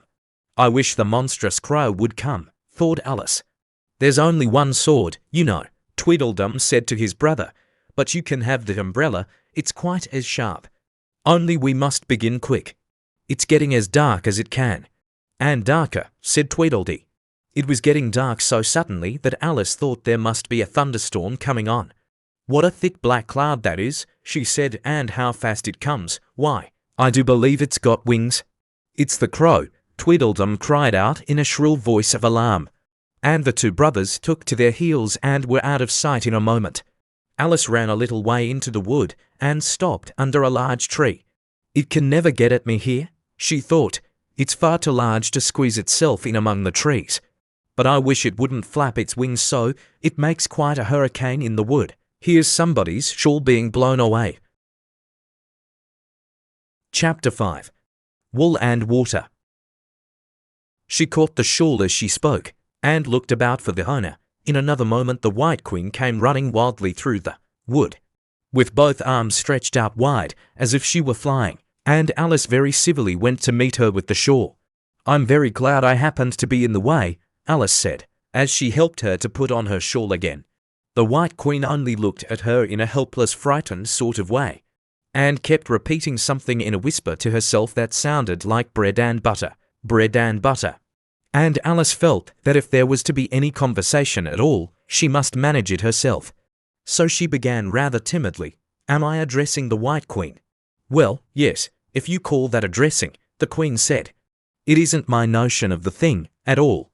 Alice thought it would never do to have an argument at the very beginning of their conversation, so she smiled and said, If your Majesty will only tell me the right way to begin, I'll do it as well as I can. But I don't want it done at all, groaned the poor Queen. I've been addressing myself for the last 2 hours. It would have been all the better, as it seemed to Alice, if she had got someone else to dress her. She was so dreadfully untidy. Every single thing's crooked, Alice thought to herself, and she's all over pins. May I put your shawl straight for you? She added aloud. I don't know what's the matter with it, the Queen said, in a melancholy voice. It's out of temper, I think. I've pinned it here, and I've pinned it there, but there's no pleasing it. It can't go straight, you know, if you pin it all on one side, Alice said, as she gently put it right for her. And, dear me, what a state your hair is in. The brush has got entangled in it, the Queen said with a sigh. And I lost the comb yesterday. Alice carefully released the brush and did her best to get the hair into order. Come, you look rather better now, she said, after altering most of the pins. But really you should have a lady's maid. I'm sure I'll take you with pleasure, the Queen said, 2 pence a week, and jam every other day. Alice couldn't help laughing, as she said, I don't want you to hire me, and I don't care for jam. It's very good jam, said the Queen. Well, I don't want any today, at any rate. You couldn't have it if you did want it, the Queen said. The rule is, jam tomorrow and jam yesterday, but never jam today. It must come sometimes to jam today, Alice objected. No, it can't, said the Queen. It's jam every other day. Today isn't any other day, you know. I don't understand you, said Alice. It's dreadfully confusing. That's the effect of living backwards, the Queen said kindly. It always makes one a little giddy at first. Living backwards, Alice repeated in great astonishment. I never heard of such a thing. But there's one great advantage in it, that one's memory works both ways. I'm sure mine only works one way, Alice remarked. I can't remember things before they happen. It's a poor sort of memory that only works backwards, the Queen remarked. What sort of things do you remember best? Alice ventured to ask. Oh, things that happened the week after next, the Queen replied in a careless tone. For instance, now, she went on, sticking a large piece of plaster on her finger as she spoke. There's the King's messenger. He's in prison now, being punished, and the trial doesn't even begin till next Wednesday. And of course the crime comes last of all. Suppose he never commits the crime, said Alice. That would be all the better, wouldn't it? The Queen said, as she bound the plaster round her finger with a bit of ribbon. Alice felt there was no denying that. Of course it would be all the better, she said, but it wouldn't be all the better his being punished. You're wrong there, at any rate, said the Queen. Were you ever punished? Only for faults, said Alice. And you were all the better for it. I know, the Queen said triumphantly. Yes, but then I had done the things I was punished for, said Alice. That makes all the difference. But if you hadn't done them, the Queen said, that would have been better still. Better, and better, and better. Her voice went higher with each better, till it got quiet to a squeak at last. Alice was just beginning to say there's a mistake somewhere, when the Queen began screaming so loud that she had to leave the sentence unfinished. "Oh, oh, oh," shouted the Queen, shaking her hand about as if she wanted to shake it off. "My finger's bleeding, oh, oh, oh, oh." Her screams were so exactly like the whistle of a steam engine that Alice had to hold both her hands over her ears. "What is the matter?" she said, as soon as there was a chance of making herself heard. "Have you pricked your finger?" "I haven't pricked it yet," the Queen said, "but I soon shall though. Oh, oh." "When do you expect to do it?" Alice asked, feeling very much inclined to laugh. "When I fasten my shawl again," the poor Queen groaned out. "The brooch will come undone directly." "Oh, oh," as she said the words the brooch flew open, and the Queen clutched wildly at it, and tried to clasp it again. "Take care," cried Alice, "you're holding it all crooked," and she caught at the brooch. But it was too late. The pin had slipped, and the Queen had pricked her finger. "That accounts for the bleeding, you see," she said to Alice with a smile. "Now you understand the way things happen here. But why don't you scream now?" Alice asked, holding her hands ready to put over her ears again. "Why? I've done all the screaming already," said the Queen. "What would be the good of having it all over again?" By this time it was getting light. "The crow must have flown away, I think," said Alice. "I'm so glad it's gone. I thought it was the night coming on." "I wish I could manage to be glad," the Queen said, "only I never can remember the rule. You must be very happy, living in this wood, and being glad whenever you like." "Only it is so very lonely here," Alice said in a melancholy voice, and at the thought of her loneliness large tears came rolling down her cheeks. "Oh, don't go on like that," cried the poor Queen, wringing her hands in despair. "Consider what a great girl you are. Consider what a long way you've come today. Consider what o'clock it is. Consider anything, only don't cry." Alice could not help laughing at this, even in the midst of her tears. "Can you keep from crying by considering things?" she asked. "That's the way it's done," the Queen said with great decision. "Nobody can do two things at once, you know. Let's consider your age to begin with. How old are you?" "I'm 7.5 exactly." "You needn't say exactly," the Queen remarked. "I can believe it without that. Now I'll give you something to believe. I'm just 101, 5 months and a day." "I can't believe that," said Alice. "Can't you?" the Queen said in a pitying tone. "Try again, draw a long breath, and shut your eyes." Alice laughed. "There's no use trying," she said. "One can't believe impossible things." "I dare say you haven't had much practice," said the Queen. "When I was your age, I always did it for half an hour a day. Why, sometimes I believed as many as 6 impossible things before breakfast." There goes the shawl again. The brooch had come undone as she spoke, and a sudden gust of wind blew the Queen's shawl across a little brook.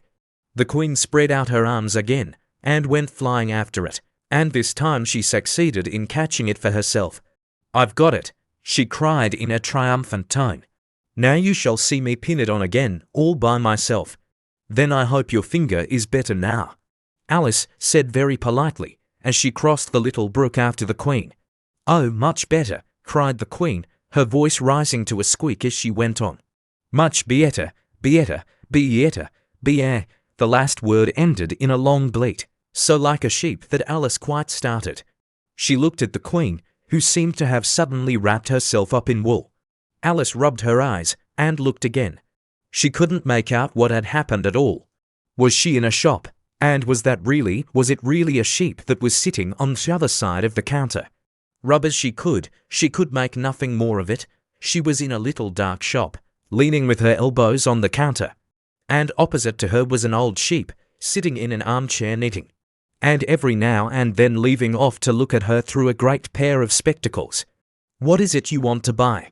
the sheep said at last, looking up for a moment from her knitting. "I don't quite know yet," Alice said, very gently. "I should like to look all round me first, if I might." "You may look in front of you, and on both sides, if you like," said the sheep. "But you can't look all round you, unless you've got eyes at the back of your head." But these, as it happened, Alice had not got, so she contented herself with turning round, looking at the shelves as she came to them. The shop seems to be full of all manner of curious things, but the oddest part of it all was that whenever she looked hard at any shelf to make out exactly what it had on it, that particular shelf was always quite empty, though the others round it were crowded as full as they could hold. "Things flow about so here," she said at last in a plaintive tone, after she had spent a minute or so in vainly pursuing a large bright thing that looked sometimes like a doll and sometimes like a workbox, and was always in the shelf next above the one she was looking at. "And this one is the most provoking of all, but I'll tell you what," she added, as a sudden thought struck her, "I'll follow it up to the very top shelf of all. It'll puzzle it to go through the ceiling, I expect." But even this plan failed. The thing went through the ceiling as quietly as possible, as if it were quite used to it. "Are you a child or a teetotum?" the sheep said, as she took up another pair of needles. "You'll make me giddy soon, if you go on turning round like that." She was now working with 14 pairs at once, and Alice couldn't help looking at her in great astonishment. How can she knit with so many? The puzzled child thought to herself. She gets more and more like a porcupine every minute. "Can you row?" the sheep asked, handing her a pair of knitting needles as she spoke. "Yes, a little, but not on land, and not with needles," Alice was beginning to say, when suddenly the needles turned into oars in her hands, and she found they were in a little boat, gliding along between banks, so there was nothing for it but to do her best. "Feather," cried the sheep, as she took up another pair of needles. This didn't sound like a remark that needed any answer, so Alice said nothing, but pulled away. There was something very queer about the water, she thought, as every now and then the oars got fast in it, and would hardly come out again. "Feather, Feather," the sheep cried again, taking more needles. "You'll be catching a crab directly." "A dear little crab," thought Alice. "I should like that." "Didn't you hear me say feather?" the sheep cried angrily, taking up quite a bunch of needles. "Indeed I did," said Alice. "You've said it very often and very loud." "Please, where are the crabs?" "In the water, of course," said the sheep, sticking some of the needles into her hair, as her hands were full. "Feather, I say." "Why do you say feather so often?" Alice asked at last, rather vexed. "I'm not a bird." "You are," said the sheep. "You're a little goose." This offended Alice a little, so there was no more conversation for a minute or two, while the boat glided gently on, sometimes among beds of weeds which made the oars stick fast in the water worse than ever, and sometimes under trees, but always with the same tall river banks frowning over their heads. "Oh, please, there are some scented rushes," Alice cried in a sudden transport of delight. "There really are, and such beauties." "You needn't say please to me about him," the sheep said, without looking up from her knitting. "I didn't put him there, and I'm not going to take him away." "No, but I meant please, may we wait and pick some?" Alice pleaded, "if you don't mind stopping the boat for a minute." "How am I to stop it?" said the sheep. "If you leave off rowing, it'll stop of itself."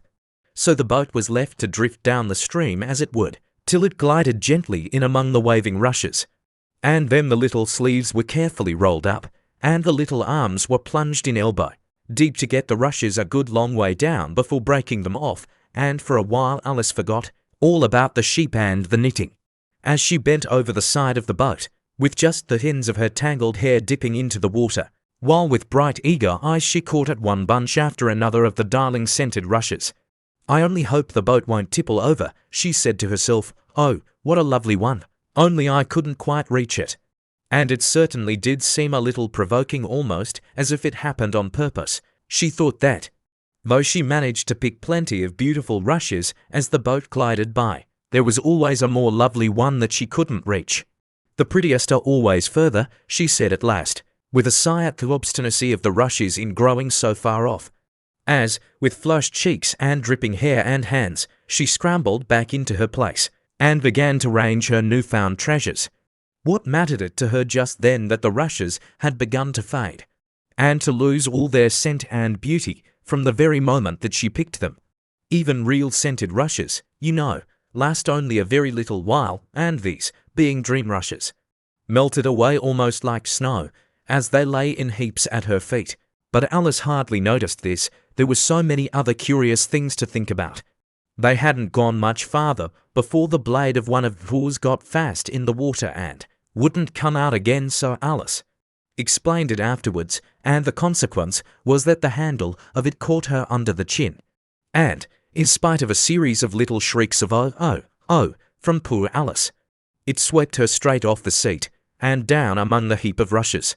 However, she wasn't hurt and was soon up again. The sheep went on with her knitting all the while, just as if nothing had happened.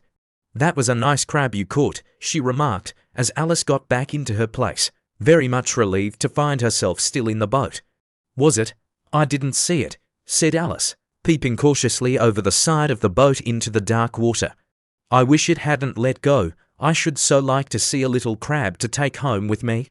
But the sheep only laughed scornfully and went on with her knitting. "Are there many crabs here?" said Alice. "Crabs, and all sorts of things," said the sheep. "Plenty of choice. Only make up your mind. Now, what do you want to buy?"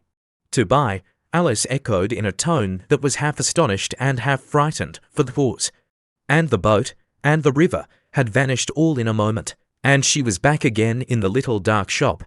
"I should like to buy an egg, please," she said timidly. "How do you sell them?" "5 farthing for one, 2 for 2, the sheep replied. "Then 2 are cheaper than 1, Alice said in a surprised tone, taking out her purse. "Only you must eat them both, if you buy 2, said the sheep.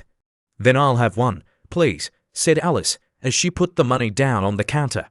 For she thought to herself, they mightn't be at all nice, you know. The sheep took the money and put it away in a box. Then she said, "I never put things into people's hands. That would never do. You must get it for yourself." And so saying, she went off to the other end of the shop and set the egg upright on a shelf. "I wonder why it wouldn't do," thought Alice, as she groped her way among the tables and chairs, for the shop was very dark towards the end. "The egg seems to get further away the more I walk towards it. Let me see, is this a chair? Why, it's got branches, I declare. How very odd to find trees growing here. And actually here's a little brook. Well, this is the very queerest shop I ever saw." So she went on, wondering more and more at every step, as everything turned into a tree the moment she came up to it, and she quite expected the egg to do the same. Chapter 6. Humpty Dumpty. However, the egg only got larger and more human. When she had come within a few yards of it, she saw that it had eyes and a nose and mouth.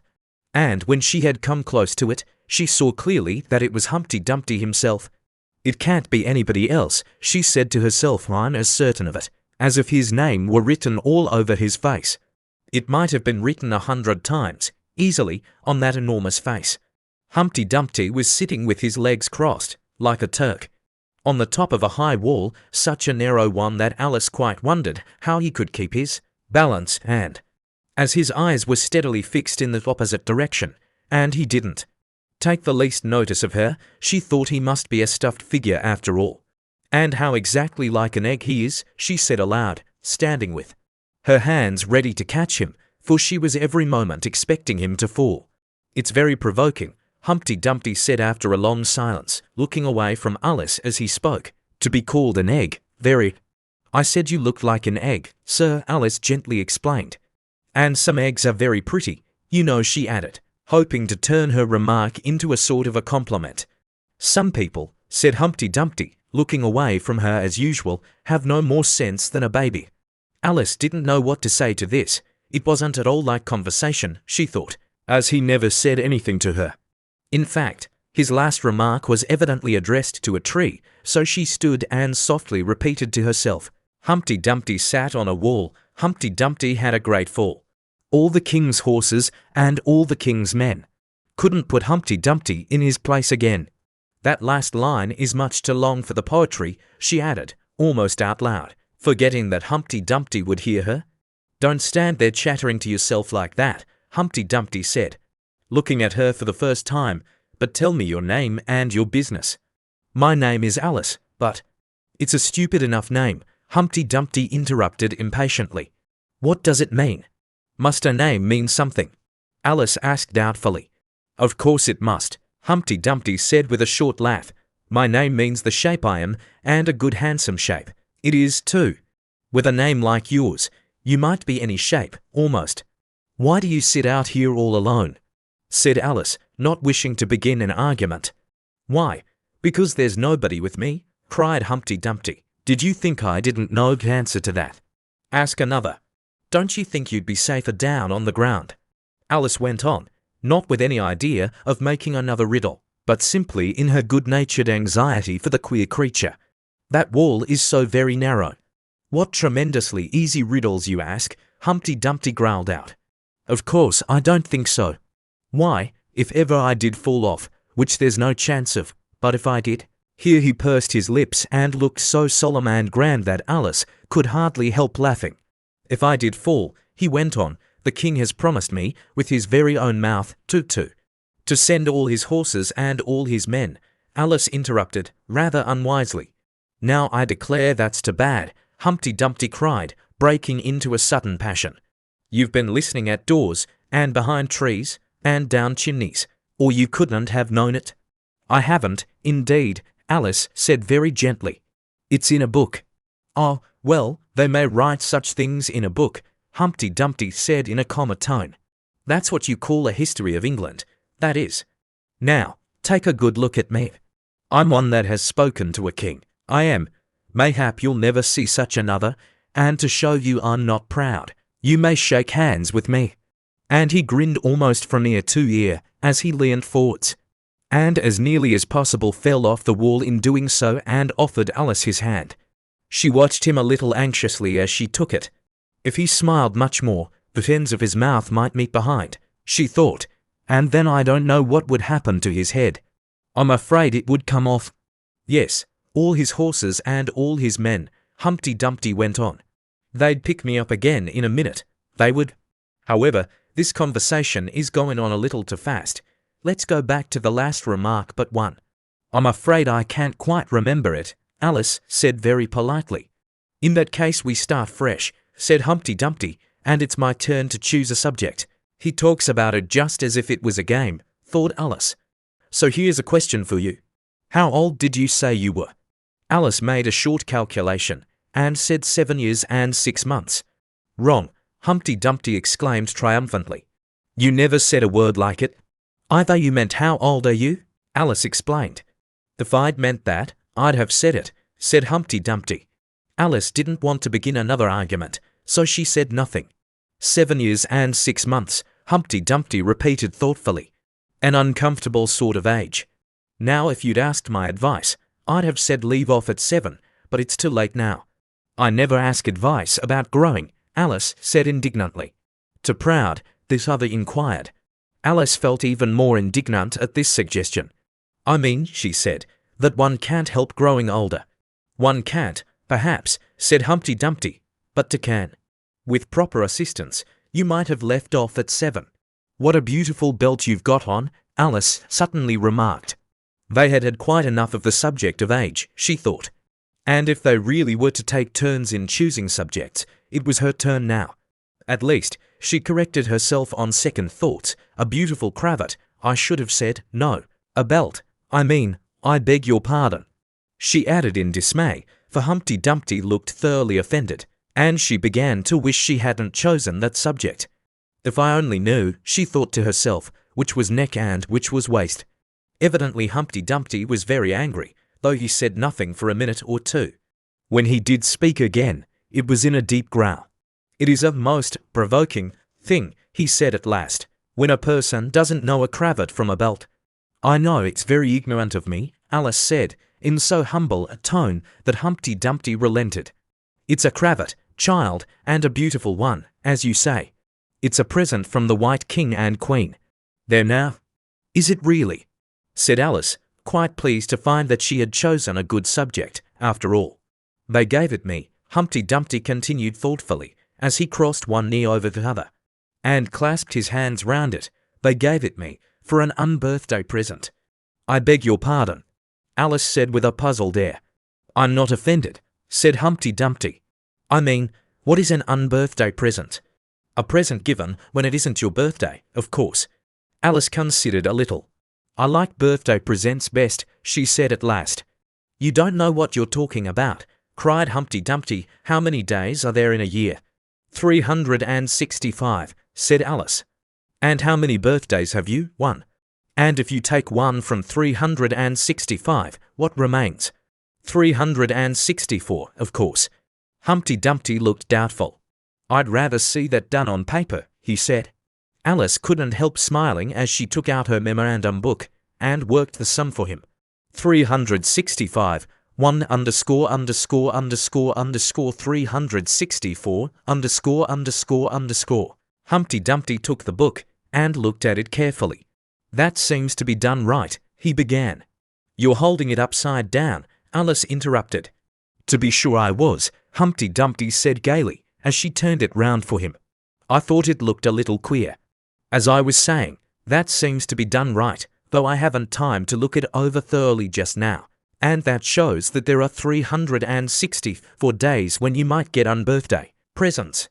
Certainly, said Alice. And only 1 for birthday presents, you know. There's glory for you. I don't know what you mean by glory, Alice said. Humpty Dumpty smiled contemptuously. Of course you don't, till I tell you. I meant there's a nice knockdown argument for you. But glory doesn't mean a nice knockdown argument, Alice objected. When I use a word, Humpty Dumpty said in rather a scornful tone, it means just what I choose it to mean, neither more nor less. The question is, said Alice, whether you can make words mean so many different things. The question is, said Humpty Dumpty, which is to be master, that's all. Alice was too much puzzled to say anything, so after a minute Humpty Dumpty began again. They've a temper, some of them, particularly verbs. They're the proudest, adjectives you can do anything with. But not verbs, however. I can manage the whole lot of them. Impenetrability. That's what I say. Would you tell me, please, said Alice, what that means? Now you talk like a reasonable child, said Humpty Dumpty, looking very much pleased.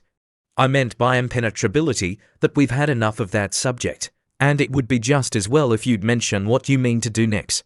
As I suppose you don't mean to stop here all the rest of your life.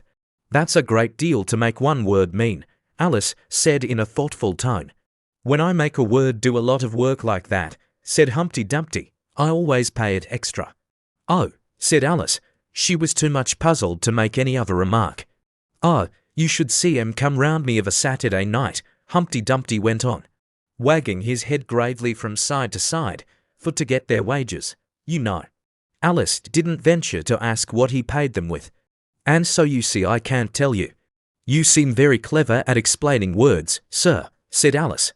Would you kindly tell me the meaning of the poem called Jabberwocky? Let's hear it, said Humpty Dumpty. I can explain all the poems that were ever invented, and a good many that haven't been invented, just yet. This sounded very hopeful, so Alice repeated the first verse. 'Twas brillig, and the slithy toves did gyre and gimble in the wabe. All mimsy were the baroggers, and the mome raths outgrabe. That's enough to begin with, Humpty Dumpty interrupted. There are plenty of hard words there. Brillig means 4 o'clock in the afternoon, the time when you begin broiling things for dinner. That'll do very well, said Alice. And slithy. Well, slithy means lithe and slimy. Lithe is the same as active. You see, it's like a portmanteau. There are 2 meanings packed up into one word. I see it now, Alice remarked thoughtfully. And what are toves? Well, toves are something like badgers, there's something like lizards, and there's something like corkscrews. They must be very curious-looking creatures. They are that, said Humpty Dumpty. Also they make their nests under sundials. Also they live on cheese. And what's the gyre and to gimble? To gyre is to go round and round like a gyroscope. To gimble is to make holes like a gimlet. And the wabe is the grass blot round a sundial, I suppose, said Alice, surprised at her own ingenuity. Of course it is. It's called wabe, you know, because it goes a long way before it, and a long way behind it, and a long way beyond it on each side, Alice added. Exactly so. Well, then, mimsy is flimsy and miserable. There's another portmanteau for you. And a barogov is a thin, shabby-looking bird with its feathers sticking out all round, something like a live mop. And then mome raths, said Alice. I'm afraid I'm giving you a great deal of trouble. Well, a rath is a sort of green pig, but mome I'm not certain about. I think it's short for from home, meaning that they'd lost their way, you know. And what does outgrabe mean? Well, outgrabing is something between bellowing and whistling, with a kind of sneeze in the middle. However, you'll hear it done. Maybe down in the wood yonder, and when you've once heard it you'll be quite content. Who's been repeating all that hard stuff to you? I read it in a book, said Alice. But I had some poetry repeated to me, much easier than that, by Tweedledee, I think it was. As to poetry, you know, said Humpty Dumpty, stretching out one of his great hands. I can repeat poetry as well as other folk, if it comes to that. Oh, it needn't come to that, Alice hastily said, hoping to keep him from beginning. The piece I'm going to repeat, he went on without noticing her remark, was written entirely for your amusement. Alice felt that in that case she really ought to listen to it, so she sat down and said thank you rather sadly. In winter, when the fields are white, I sing this song for your delight. Only I don't sing it, he added, as an explanation. I see you don't, said Alice. If you can see whether I'm singing or not, you've sharper eyes than most, Humpty Dumpty remarked severely. Alice was silent. In spring, when woods are getting green, I'll try and tell you what I mean. Thank you very much, said Alice. In summer, when the days are long, perhaps you'll understand the song. In autumn, when the leaves are brown, take pen and ink, and write it down. I will, if I can remember it so long, said Alice. You needn't go on making remarks like that, Humpty Dumpty said. They're not sensible, and they put me out. I sent a message to the fish. I told them this is what I wish. The little fishes of the sea. They sent an answer back to me. The little fish's answer was, we cannot do it, sir, because, I'm afraid I don't quite understand, said Alice. It gets easier further on, Humpty Dumpty replied. I sent to them again to say, it will be better to obey. The fishes answered with a grin. Why, what a temper you are in. I told them once, I told them twice, they would not listen to advice. I took a kettle large and new, fit for the D I had to do. My heart went hop, my heart went thump. I filled the kettle at the pump. Then someone came to me and said, the little fishes are in bed. I said to him, I said it plain. Then you must wake them up again. I said it very loud and clear. I went and shouted in his ear. Humpty Dumpty raised his voice almost to a scream as he repeated this verse. And Alice thought with a shudder, I wouldn't have been the messenger for anything. But he was very stiff and proud. He said you needn't shout so loud. And he was very proud and stiff. He said I'd go and wake them. I took a corkscrew from the shelf. I went to wake them up myself. And when I found the door was locked, I pulled and pushed and kicked and knocked.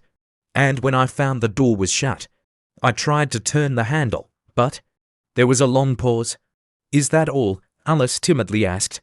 That's all, said Humpty Dumpty. Goodbye. This was rather sudden, Alice thought, but after such a very strong hint that she ought to be going, she felt that it would hardly be civil to stay. So she got up and held out her hand. Goodbye, till we meet again, she said as cheerfully as she could. I shouldn't know you again if we did meet, Humpty Dumpty replied in a discontented tone, giving her one of his fingers to shake. You're so exactly like other people. The face is what one goes by generally, Alice remarked in a thoughtful tone. That's just what I complain of, said Humpty Dumpty. Your face is the same as everybody has the two eyes, so, marking their places in the air with this thumb nose in the middle, mouth under. It's always the same. Now if you had the two eyes on the same side of the nose, for instance, or the mouth at the top, that would be some help. It wouldn't look nice, Alice objected. But Humpty Dumpty only shut his eyes and said, wait till you've tried. Alice waited a minute to see if he would speak again, but as he never opened his eyes or took any further notice of her, she said goodbye once more, and, getting no answer to this, she quietly walked away. But she couldn't help saying to herself as she went, of all unsatisfactory, she repeated this aloud. As it was a great comfort to have such a long word to say of all the unsatisfactory people I ever met, she never finished the sentence. For at this moment a heavy crash shook the forest from end to end. Chapter 7. The Lion and the Unicorn. The next moment soldiers came running through the wood, at first in 2s and 3s, then 10 or 20 together, and at last in such crowds that they seemed to fill the whole forest. Alice got behind a tree, for fear of being run over, and watched them go by.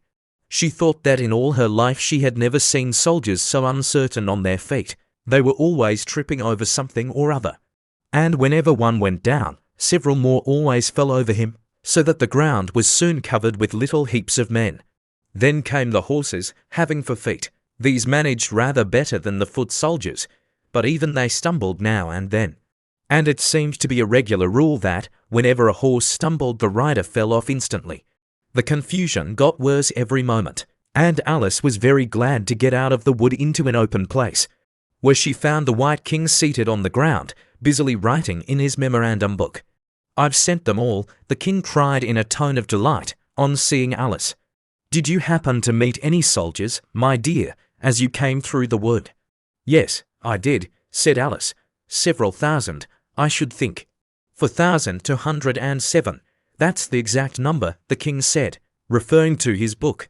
"I couldn't send all the horses, you know, because 2 of them are wanted in the game. And I haven't sent the 2 messengers, either. They're both gone to the town. Just look along the road, and tell me if you can see either of them." "I see nobody on the road," said Alice. "I only wish I had such eyes," the king remarked in a fretful tone, "to be able to see nobody. And at that distance, too. Why, it's as much as I can do to see real people, by this light." All this was lost on Alice, who was still looking intently along the road, shading her eyes with one hand. "I see somebody now," she exclaimed at last, "but he's coming very slowly. And what curious attitudes he goes into, for the messenger kept skipping up and down, and wriggling like an eel, as he came along, with his great hands spread out like fans on each side." "Not at all," said the king. "He's an Anglo-Saxon messenger, and those are Anglo-Saxon attitudes. He only does them when he's happy. His name is Hager." He pronounced it so as to rhyme with Mayor. "I love my love with an H," Alice couldn't help beginning, "because he is happy. I hate him with an H, because he is hideous. I fed him with ham sandwiches and hay. His name is Hager, and he lives on the hill," the king remarked simply, without the least idea that he was joining in the game, while Alice was still hesitating for the name of a town beginning with H. "The other messengers called Hatter.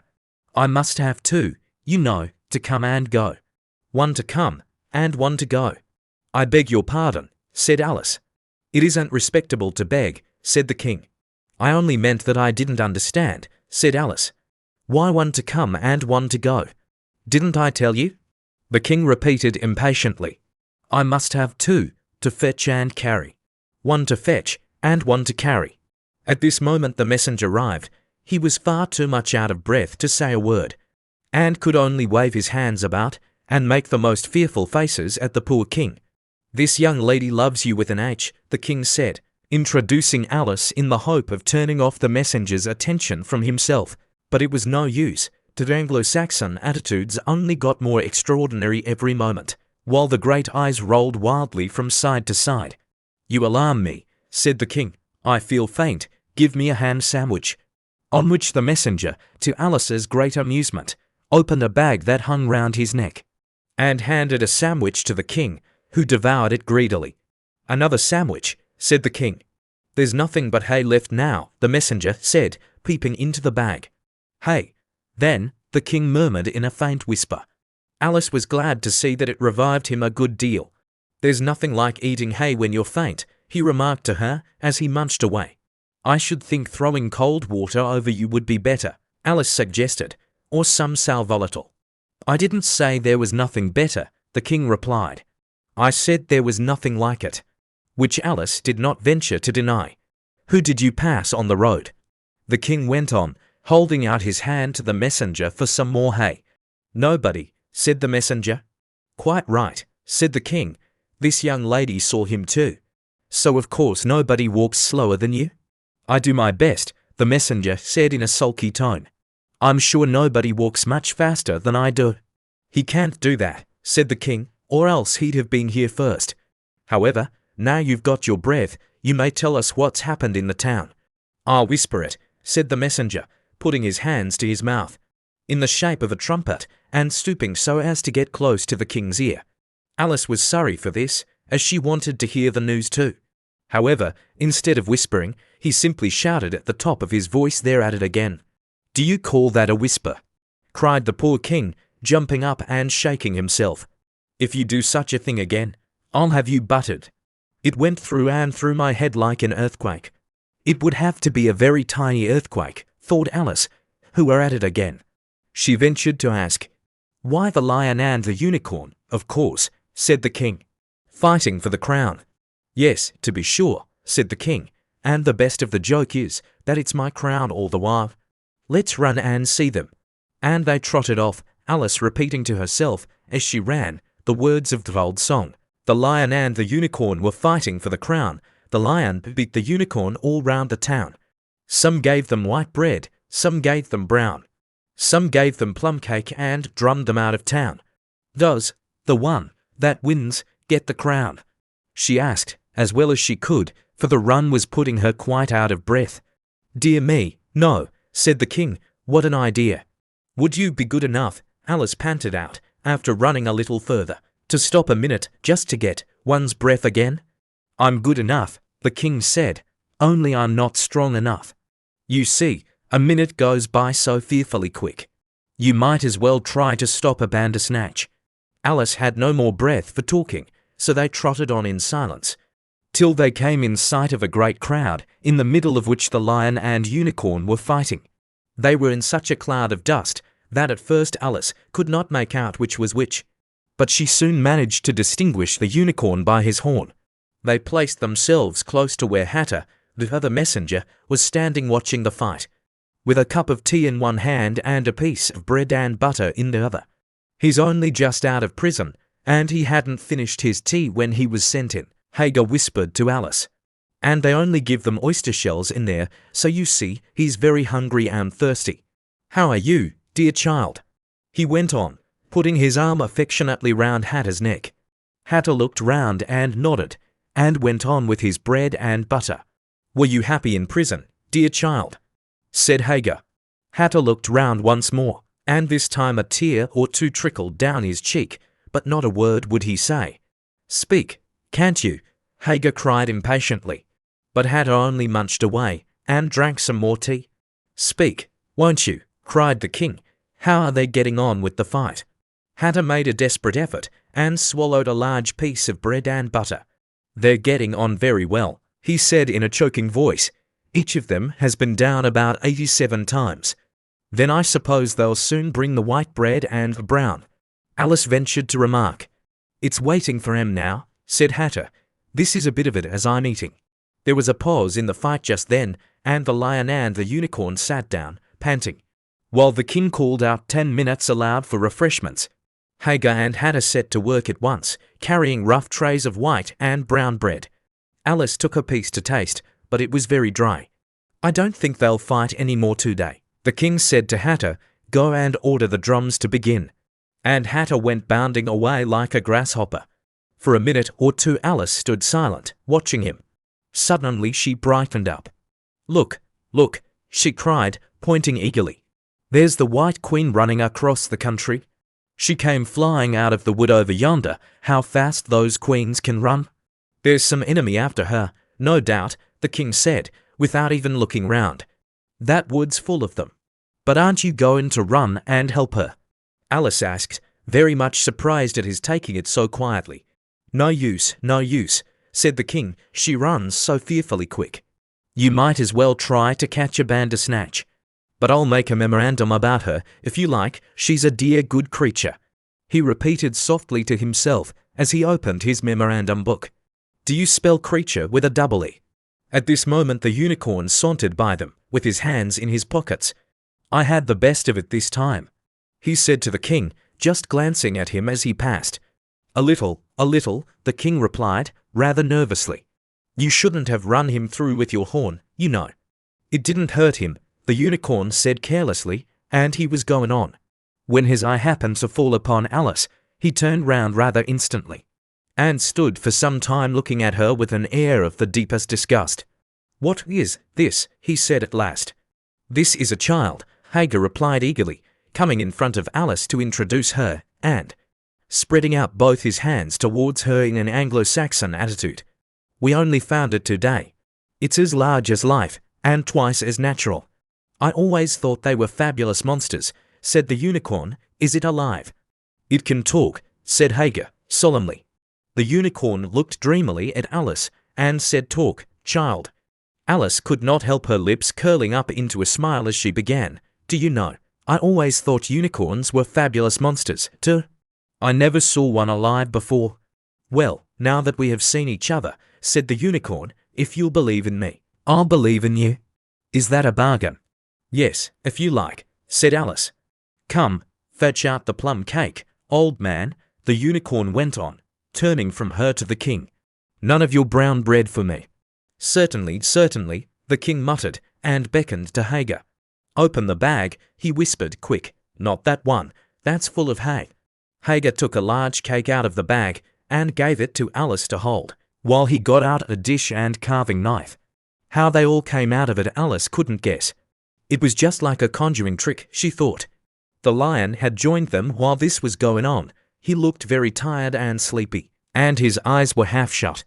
"What's this?" he said, blinking lazily at Alice, and speaking in a deep hollow tone that sounded like the tolling of a great bell. "Ah, what is it, now?" the unicorn cried eagerly. "You'll never guess, I couldn't." The lion looked at Alice warily.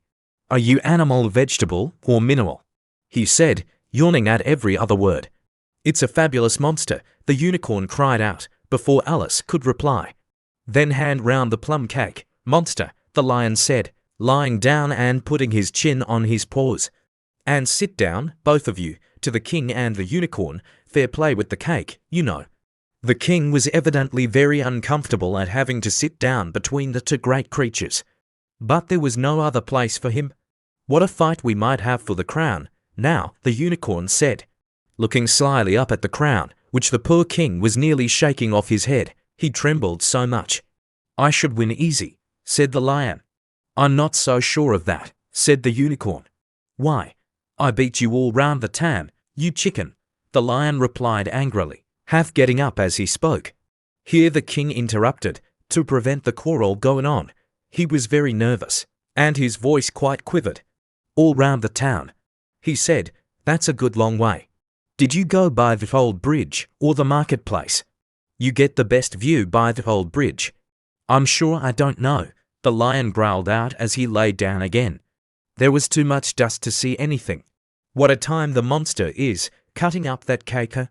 Alice had seated herself on the bank of a little brook, with the great dish on her knees, and was sawing away diligently with the knife. "It's very provoking," she said. In reply to the lion, she was getting quite used to being called the monster. "I've cut several slices already, but they always join on again." "You don't know how to manage looking-glass cakes," the unicorn remarked. "Hand it round first, and cut it afterwards." This sounded nonsense, but Alice very obediently got up and carried the dish round, and the cake divided itself into 3 pieces as she did so. "Now cut it up," said the lion, as she returned to her place with the empty dish. "I say, this isn't fair," cried the unicorn, as Alice sat with the knife in her hand, very much puzzled how to begin. "The monster has given the lion twice as much as me. She's kept none for herself, anyhow," said the lion. "Do you like plum cake, monster?" But before Alice could answer him, the drums began. Where the noise came from, she couldn't make out. Her air seemed full of it, and it rang through and through her head till she felt quite deafened. She started to her feet and sprang across the little brook in her terror. It had just time to see the lion and the unicorn rise to their feet, with angry looks at being interrupted in their feast, before she dropped to her knees and put her hands over her ears, vainly trying to shut out the dreadful uproar.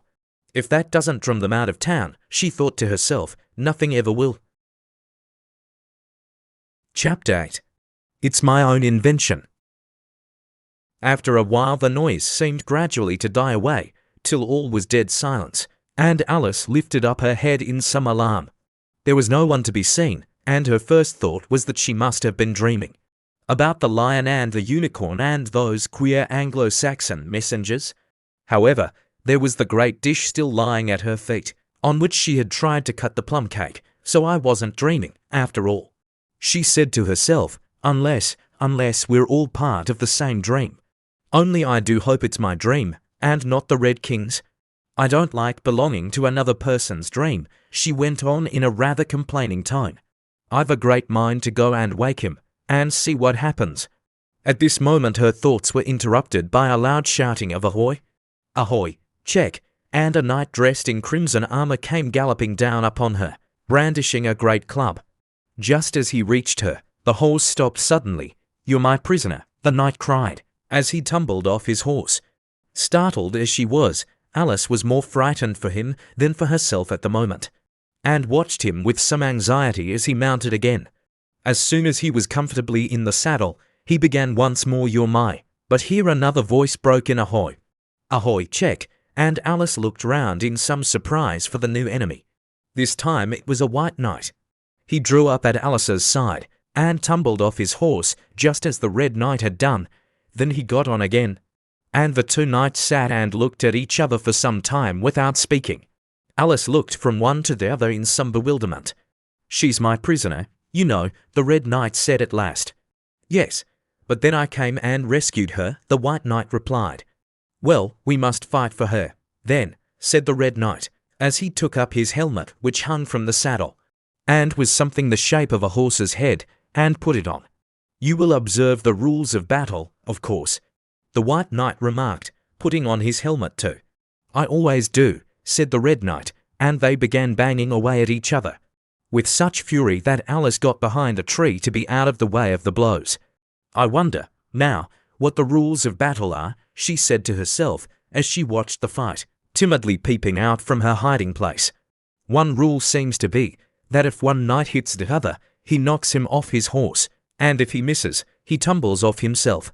And another rule seems to be that they hold their clubs with their arms, as if they were Punch and Judy. What a noise they make when they tumble, just like a whole set of fire irons falling into the fender.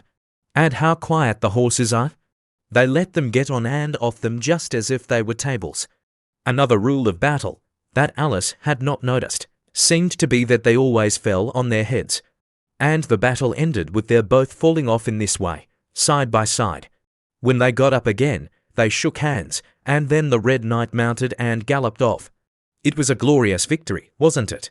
Said the white knight, as he came up panting. I don't know, Alice said doubtfully. I don't want to be anybody's prisoner. I want to be a queen. So you will, when you've crossed the next brook, said the white knight. I'll see you safe to the end of the wood, and then I must go back, you know. That's the end of my move. Thank you very much, said Alice. May I help you off with your helmet? It was evidently more than he could manage by himself. However, she managed to shake him out of it at last. Now one can breathe more easily, said the knight, putting back his shaggy hair, with both hands, and turning his gentle face and large mild eyes to Alice. She thought she had never seen such a strange-looking soldier in all her life. He was dressed in tin armor, which seemed to fit him very badly, and he had a queer-shaped little deal box fastened across his shoulder, upside down, and with the lid hanging open. Alice looked at it with great curiosity. I see you're admiring my little box, the knight said in a friendly tone. It's my own invention to keep clothes and sandwiches in. You see, I carry it upside down, so that the rain can't get in, but the things can get out, Alice gently remarked. Do you know the lid's open? I didn't know it, the knight said, a shade of vexation passing over his face. Then all the things must have fallen out, and the box is no use without them. He unfastened it as he spoke, and was just going to throw it into the bushes, when a sudden thought seemed to strike him, and he hung it carefully on a tree. Can you guess why I did that? He said to Alice. Alice shook her head. In hopes some bees may make a nest in it, then I should get the honey. But you've got a beehive, or something like one fastened to the saddle, said Alice. Yes, it's a very good beehive, the knight said in a discontented tone, one of the best kind. But not a single bee has come near it yet. And the other thing is a mousetrap. I suppose the mice keep the bees out, or the bees keep the mice out. I don't know which. I was wondering what the mousetrap was for, said Alice. It isn't very likely there would be any mice on the horse's back. Not very likely, perhaps, said the knight, but if they do come, I don't choose to have them running all about. You see, he went on after a pause, it's as well to be provided for everything. That's the reason the horse has all those anklets round his feet. But what are they for? Alice asked in a tone of great curiosity. To guard against the bites of sharks, the knight replied. It's an invention of my own. And now help me on, I'll go with you to the end of the wood. What's the dish for? It's meant for plum cake, said Alice. We'd better take it with us, the knight said. It'll come in handy if we find any plum cake. Help me to get it into this bag. This took a very long time to manage, though Alice held the bag open very carefully, because the knight was so very awkward in putting in the dish. The first 2 or 3 times that he tried he fell in himself instead. It's rather a tight fit, you see, he said, as they got it in at last. There are so many candlesticks in the bag. And he hung it to the saddle, which was already loaded with bunches of carrots and fire irons, and many other things. I hope you've got your hair well fastened on, he continued, as they set off. Only in the usual way, Alice said, smiling. That's hardly enough, he said, anxiously. You see the wind is so very strong here. It's as strong as soup. Have you invented a plan for keeping the hair from being blown off? Alice inquired. Not yet, said the knight. But I've got a plan for keeping it from falling off. I should like to hear it, very much. First you take an upright stick, said the knight. Then you make your hair creep up it, like a fruit tree. Now the reason hair falls off is because it hangs down, things never fall upwards, you know. It's a plan of my own invention. You may try it if you like. It didn't sound a comfortable plan, Alice thought, and for a few minutes she walked on in silence, puzzling over the idea, and every now and then stopping to help the poor knight, who certainly was not a good rider. Whenever the horse stopped, which it did very often, he fell off in front, and whenever it went on again, which it generally did rather suddenly, he fell off behind. Otherwise he kept on pretty well, except that he had a habit of now and then falling off sideways. And as he generally did this on the side on which Alice was walking, she soon found that it was the best plan not to walk quite close to the horse. I'm afraid you've not had much practice in riding, she ventured to say, as she was helping him up from his 5th tumble. The knight looked very much surprised and a little offended at the remark. What makes you say that? He asked as he scrambled back into the saddle, keeping hold of Alice's hair with one hand to save himself from falling over on the other side. Because people don't fall off quite so often when they've had much practice. I've had plenty of practice, the knight said very gravely. Plenty of practice. Alice could think of nothing better to say than indeed, but she said it as heartily as she could. They went on a little way in silence after this, the knight with his eyes shut, muttering to himself, and Alice watching anxiously for the next tumble. The great art of riding, the knight suddenly began in a loud voice, waving his right arm as he spoke, is to keep. Here the sentence ended as suddenly as it had begun, as the knight fell heavily on the top of his head exactly in the path where Alice was walking. She was quite frightened this time, and said in an anxious tone, as she picked him up, I hope no bones are broken. None to speak of, the knight said, as if he didn't mind breaking 2 or 3 of them. The great art of riding, as I was saying, is to keep your balance properly. Like this, you know. He let go the bridle, and stretched out both his arms to show Alice what he meant. And this time he fell flat on his back, right under the horse's feet.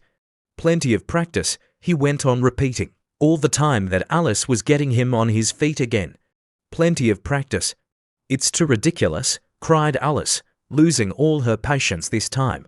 You ought to have a wooden horse on wheels, that you ought. Does that kind go smoothly? The knight asked in a tone of great interest, clasping his arms round the horse's neck as he spoke, just in time to save himself from tumbling off again. Much more smoothly than a live horse, Alice said, with a little scream of laughter, in spite of all she could do to prevent it. I'll get one, the knight said thoughtfully to himself. 1 or 2, several. There was a short silence after this, and then the knight went on again. I'm a great hand at inventing things. Now, I dare say you noticed that last time you picked me up, that I was looking rather thoughtful. You were a little grave, said Alice. Well, just then I was inventing a new way of getting over a gate. Would you like to hear it? Very much indeed, Alice said politely. I'll tell you how I came to think of it, said the knight. You see, I said to myself, the only difficulty is with the feet. The head is high enough already. Now, first I put my head on the top of the gate, then I stand on my head. Then the feet are high enough, you see, then I'm over, you see. Yes, I suppose you'd be over when that was done, Alice said thoughtfully, but don't you think it would be rather hard? I haven't tried it yet, the knight said, gravely, so I can't tell for certain, but I'm afraid it would be a little hard. He looked so vexed at the idea that Alice changed the subject hastily. What a curious helmet you've got, she said cheerfully. Is that your invention too? The knight looked down proudly at his helmet, which hung from the saddle. Yes, he said, but I've invented a better one than that, like a sugar loaf. When I used to wear it, if I fell off the horse, it always touched the ground directly. So I had a very little way to fall, you see, but there was the danger of falling into it, to be sure. That happened to me once, and the worst of it was, before I could get out again, that other white knight came and put it on. He thought it was his own helmet. The knight looked so solemn about it that Alice did not dare to laugh. I'm afraid you must have hurt him, she said in a trembling voice, being on the top of his head. I had to kick him, of course, the knight said, very seriously. And then he took the helmet off again, but it took hours and hours to get me out. I was as fast as lightning, you know. But that's a different kind of fastness, Alice objected. The knight shook his head.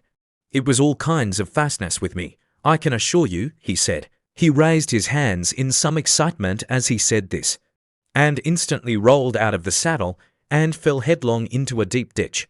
Alice ran to the side of the ditch to look for him.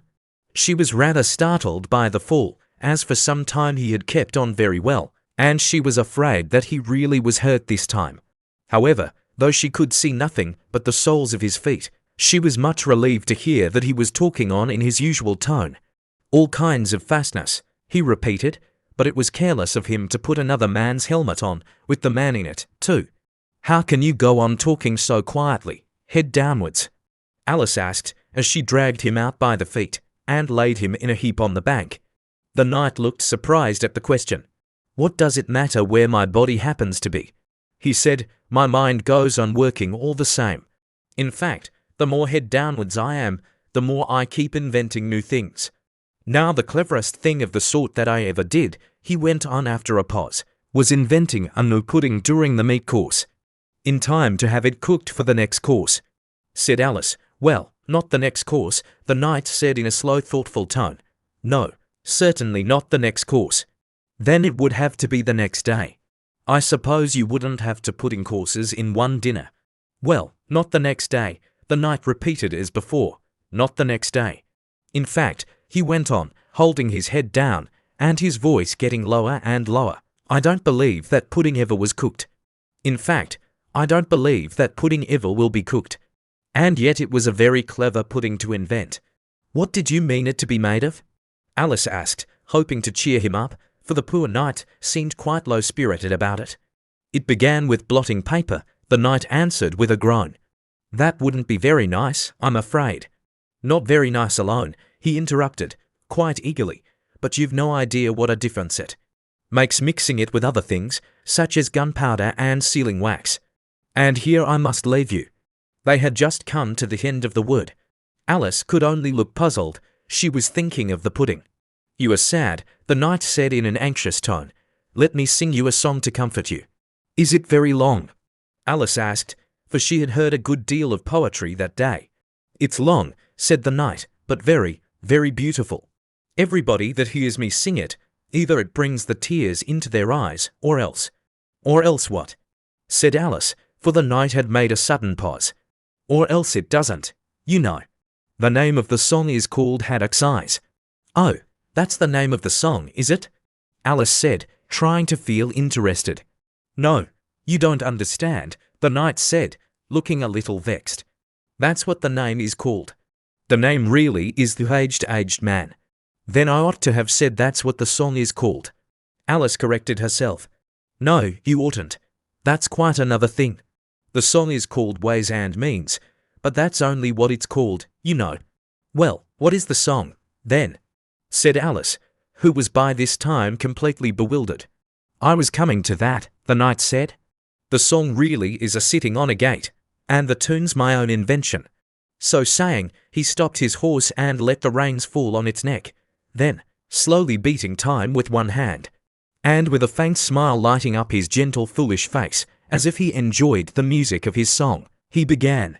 Of all the strange things that Alice saw in her journey through the looking-glass, this was the one that she always remembered most clearly. Years afterwards, she could bring the whole scene back again, as if it had been only yesterday. The mild blue eyes and kindly smile of the knight, the setting sun gleaming through his hair, and shining on his armor in a blaze of light that quite dazzled her, the horse quietly moving about, with the reins hanging loose on his neck, cropping the grass at her feet, and the black shadows of the forest behind. All this she took in like a picture, as, with one hand shading her eyes, she leant against a tree, watching the strange pair, and listening, in a half-dream, to the melancholy music of the song. But the tune isn't his own invention, she said to herself. It's I give thee all, I can no more. She stood and listened very attentively, but no tears came into her eyes. I'll tell thee everything I can. There's little to relate. I saw an aged man, a-sitting on a gate. Who are you, aged man? I said. And how is it you live? And his answer trickled through my head, like water through a sieve. He said, I look for butterflies that sleep among the wheat. I make them into mutton pies, and sell them in the street. I sell them unto men, he said, who sail on stormy seas, and that's the way I get my bread. A trifle, if you please. But I was thinking of a plan, to dye one's whiskers green, and always use so large a fan, that they could not be seen. So, having no reply to give to what the old man said, I cried, Come, tell me how you live, and thumped him on the head.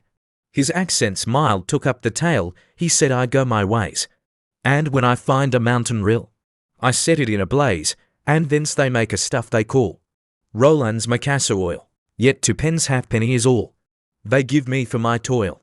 But I was thinking of a way to feed oneself on batter, and so go on from day to day, getting a little fatter. I shook him well from side to side, until his face was blue. Come, tell me how you live, I cried, and what it is you do. He said, I hunt for haddocks' eyes among the heather bright, and work them into waistcoat buttons in the silent night. And these I do not sell for gold, or coin of silvery shine, but for a copper halfpenny, and that will purchase 9. I sometimes dig for buttered rolls, or set limed twigs for crabs. I sometimes search the grassy knolls for wheels of hansom cabs, and that's the way he gave a wink, by which I get my wealth, and very gladly will I drink your honour's noble health. I heard him then, for I had just completed my design, to keep the Menai bridge from rust, by boiling it in wine. I thanked him much for telling me the way he got his wealth, but chiefly for his wish that he might drink my noble health.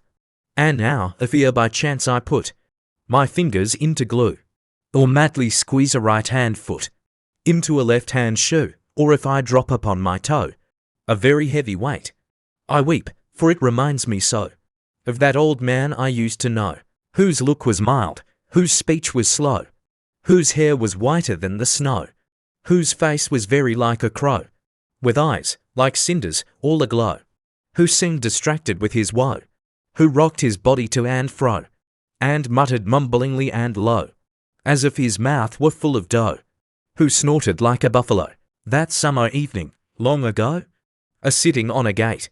As the knight sang the last words of the ballad, he gathered up the reins, and turned his horse's head along the road by which they had come.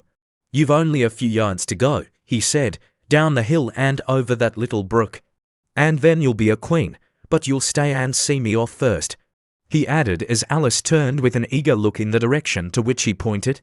I shan't be long. You'll wait and wave your handkerchief when I get to that turn in the road. I think it'll encourage me, you see. Of course I'll wait, said Alice, And thank you very much for coming so far, and for the song, I liked it very much. I hope so, the knight said doubtfully, but you didn't cry so much as I thought you would. So they shook hands, and then the knight rode slowly away into the forest. It won't take long to see him off, I expect, Alice said to herself as she stood watching him. There he goes, right on his head as usual. However, he gets on again pretty easily. That comes of having so many things hung round the horse. So she went on talking to herself, as she watched the horse walking lazily along the road, and the knight tumbling off, first on one side and then on the other. After the fourth or fifth tumble, he reached the turn, and then she waved her handkerchief to him, and waited till he was out of sight. I hope it encouraged him, she said, as she turned to run down the hill, and now for the last brook, and to be a queen. How grand it sounds! A very few steps brought her to the edge of the brook. That's square at last, she cried as she bounded across, and threw herself down to rest on a lawn as soft as moss, with little flower beds dotted about it here and there. Oh, how glad I am to get here! And what is this on my head? She exclaimed in a tone of dismay as she put her hands up to something very heavy, and fitted tight all round her head. But how can it have got there without my knowing it? She said to herself as she lifted it off, and set it on her lap to make out what it could possibly be. It was a golden crown. Chapter 9. Queen Alice. Well, this is grand, said Alice. I never expected I should be a queen so soon. And I'll tell you what it is, Your Majesty, she went on in a severe tone. She was always rather fond of scolding herself. It'll never do for you to be lolling about on the grass like that. Queens have to be dignified, you know. So she got up and walked about rather stiffly just at first, as she was afraid that the crown might come off. But she comforted herself with the thought that there was nobody to see her, and if I really am a queen, she said as she sat down again, I shall be able to manage it quite well in time. Everything was happening so oddly that she didn't feel a bit surprised at finding the Red Queen and the White Queen sitting close to her, one on each side. She would have liked very much to ask them how they came there, but she feared it would not be quite civil. However, there would be no harm, she thought, in asking if the game was over. Please, would you tell me, she began, looking timidly at the Red Queen. Speak when you're spoken to, the Queen sharply interrupted her.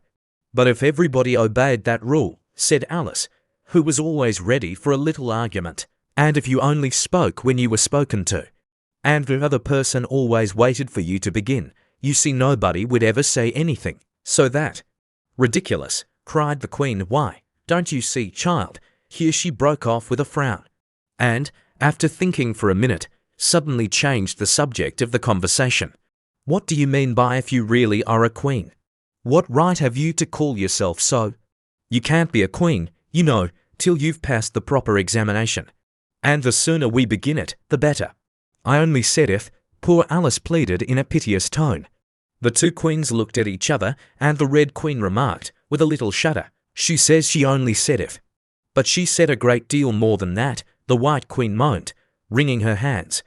Oh, ever so much more than that? So you did, you know, the Red Queen said to Alice. Always speak the truth, think before you speak, and write it down afterwards. I'm sure I didn't mean, Alice was beginning, but the Red Queen interrupted her impatiently. That's just what I complain of.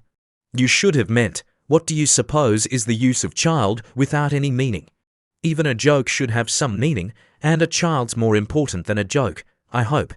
You couldn't deny that, even if you tried with both hands. I don't deny things with my hands, Alice objected. Nobody said you did, said the Red Queen. I said you couldn't if you tried. She's in that state of mind, said the White Queen, that she wants to deny something, only she doesn't know what to deny.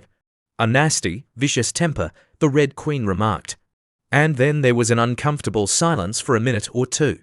The Red Queen broke the silence by saying to the White Queen, I invite you to Alice's dinner party this afternoon.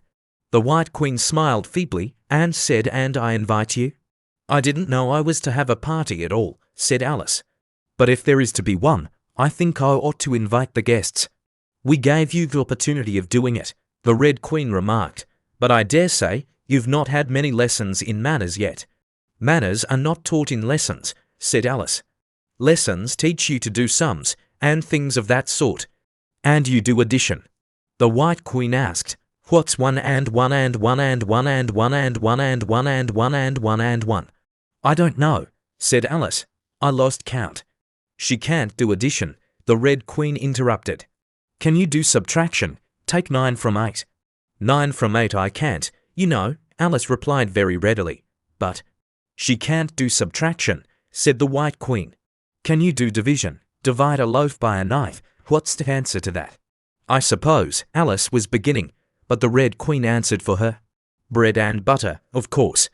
Try another subtraction sum. Take a bone from a dog. What remains? Alice considered. The bone wouldn't remain, of course, if I took it, and the dog wouldn't remain. It would come to bite me, and I'm sure I shouldn't remain. Then you think nothing would remain, said the Red Queen. I think that's the answer. Wrong, as usual, said the Red Queen. The dog's temper would remain. But I don't see how. Why, look here, the Red Queen cried. The dog would lose its temper, wouldn't it? Perhaps it would, Alice replied cautiously. Then if the dog went away, its temper would remain, the Queen exclaimed triumphantly. Alice said, as gravely as she could, they might go different ways. But she couldn't help thinking to herself, what dreadful nonsense we are talking. She can't do sums a bit, the Queens said together, with great emphasis. Can you do sums? Alice said, turning suddenly on the White Queen, for she didn't like being found fault with so much. The Queen gasped and shut her eyes. I can do addition, if you give me time, but I can't do subtraction, under any circumstances. Of course you know you're a BC, said the Red Queen. To be sure I do, said Alice. So do I, the White Queen whispered. We'll often say it over together, dear. And I'll tell you a secret, I can read words of one letter. Isn't that grand, however? Don't be discouraged. You'll come to it in time. Here the Red Queen began again. Can you answer useful questions? She said, how is bread made? I know that, Alice cried eagerly. You take some flour. Where do you pick the flour? The White Queen asked, in a garden, or in the hedges. Well, it isn't picked at all, Alice explained. It's ground. How many acres of ground? Said the White Queen. You mustn't leave out so many things.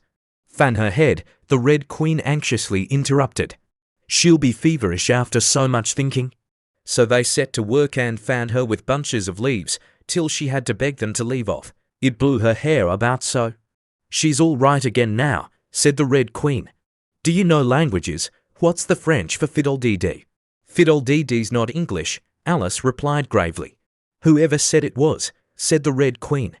Alice thought she saw a way out of the difficulty this time.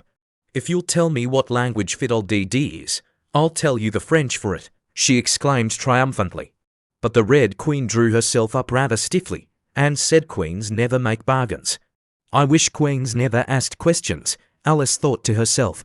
Don't let us quarrel, the White Queen said in an anxious tone. What is the cause of lightning? The cause of lightning, Alice said very decidedly, for she felt quite certain about this, is the thunder. No, she hastily corrected herself. I meant the other way. It's too late to correct it, said the Red Queen. When you've once said a thing, that fixes it, and you must take the consequences. Which reminds me, the White Queen said, looking down and nervously clasping and unclasping her hands. We had such a thunderstorm last Tuesday, I mean one of the last set of Tuesdays, you know. Alice was puzzled. In our country, she remarked, there's only one day at a time. The Red Queen said, that's a poor thin way of doing things. Now here, we mostly have days and nights 2 or 3 at a time.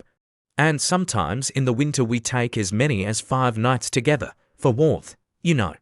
Are 5 nights warmer than 1 night, then? Alice ventured to ask. 5 times as warm, of course. But they should be 5 times as cold, by the same rule. Just so, cried the Red Queen, 5 times as warm, and 5 times as cold.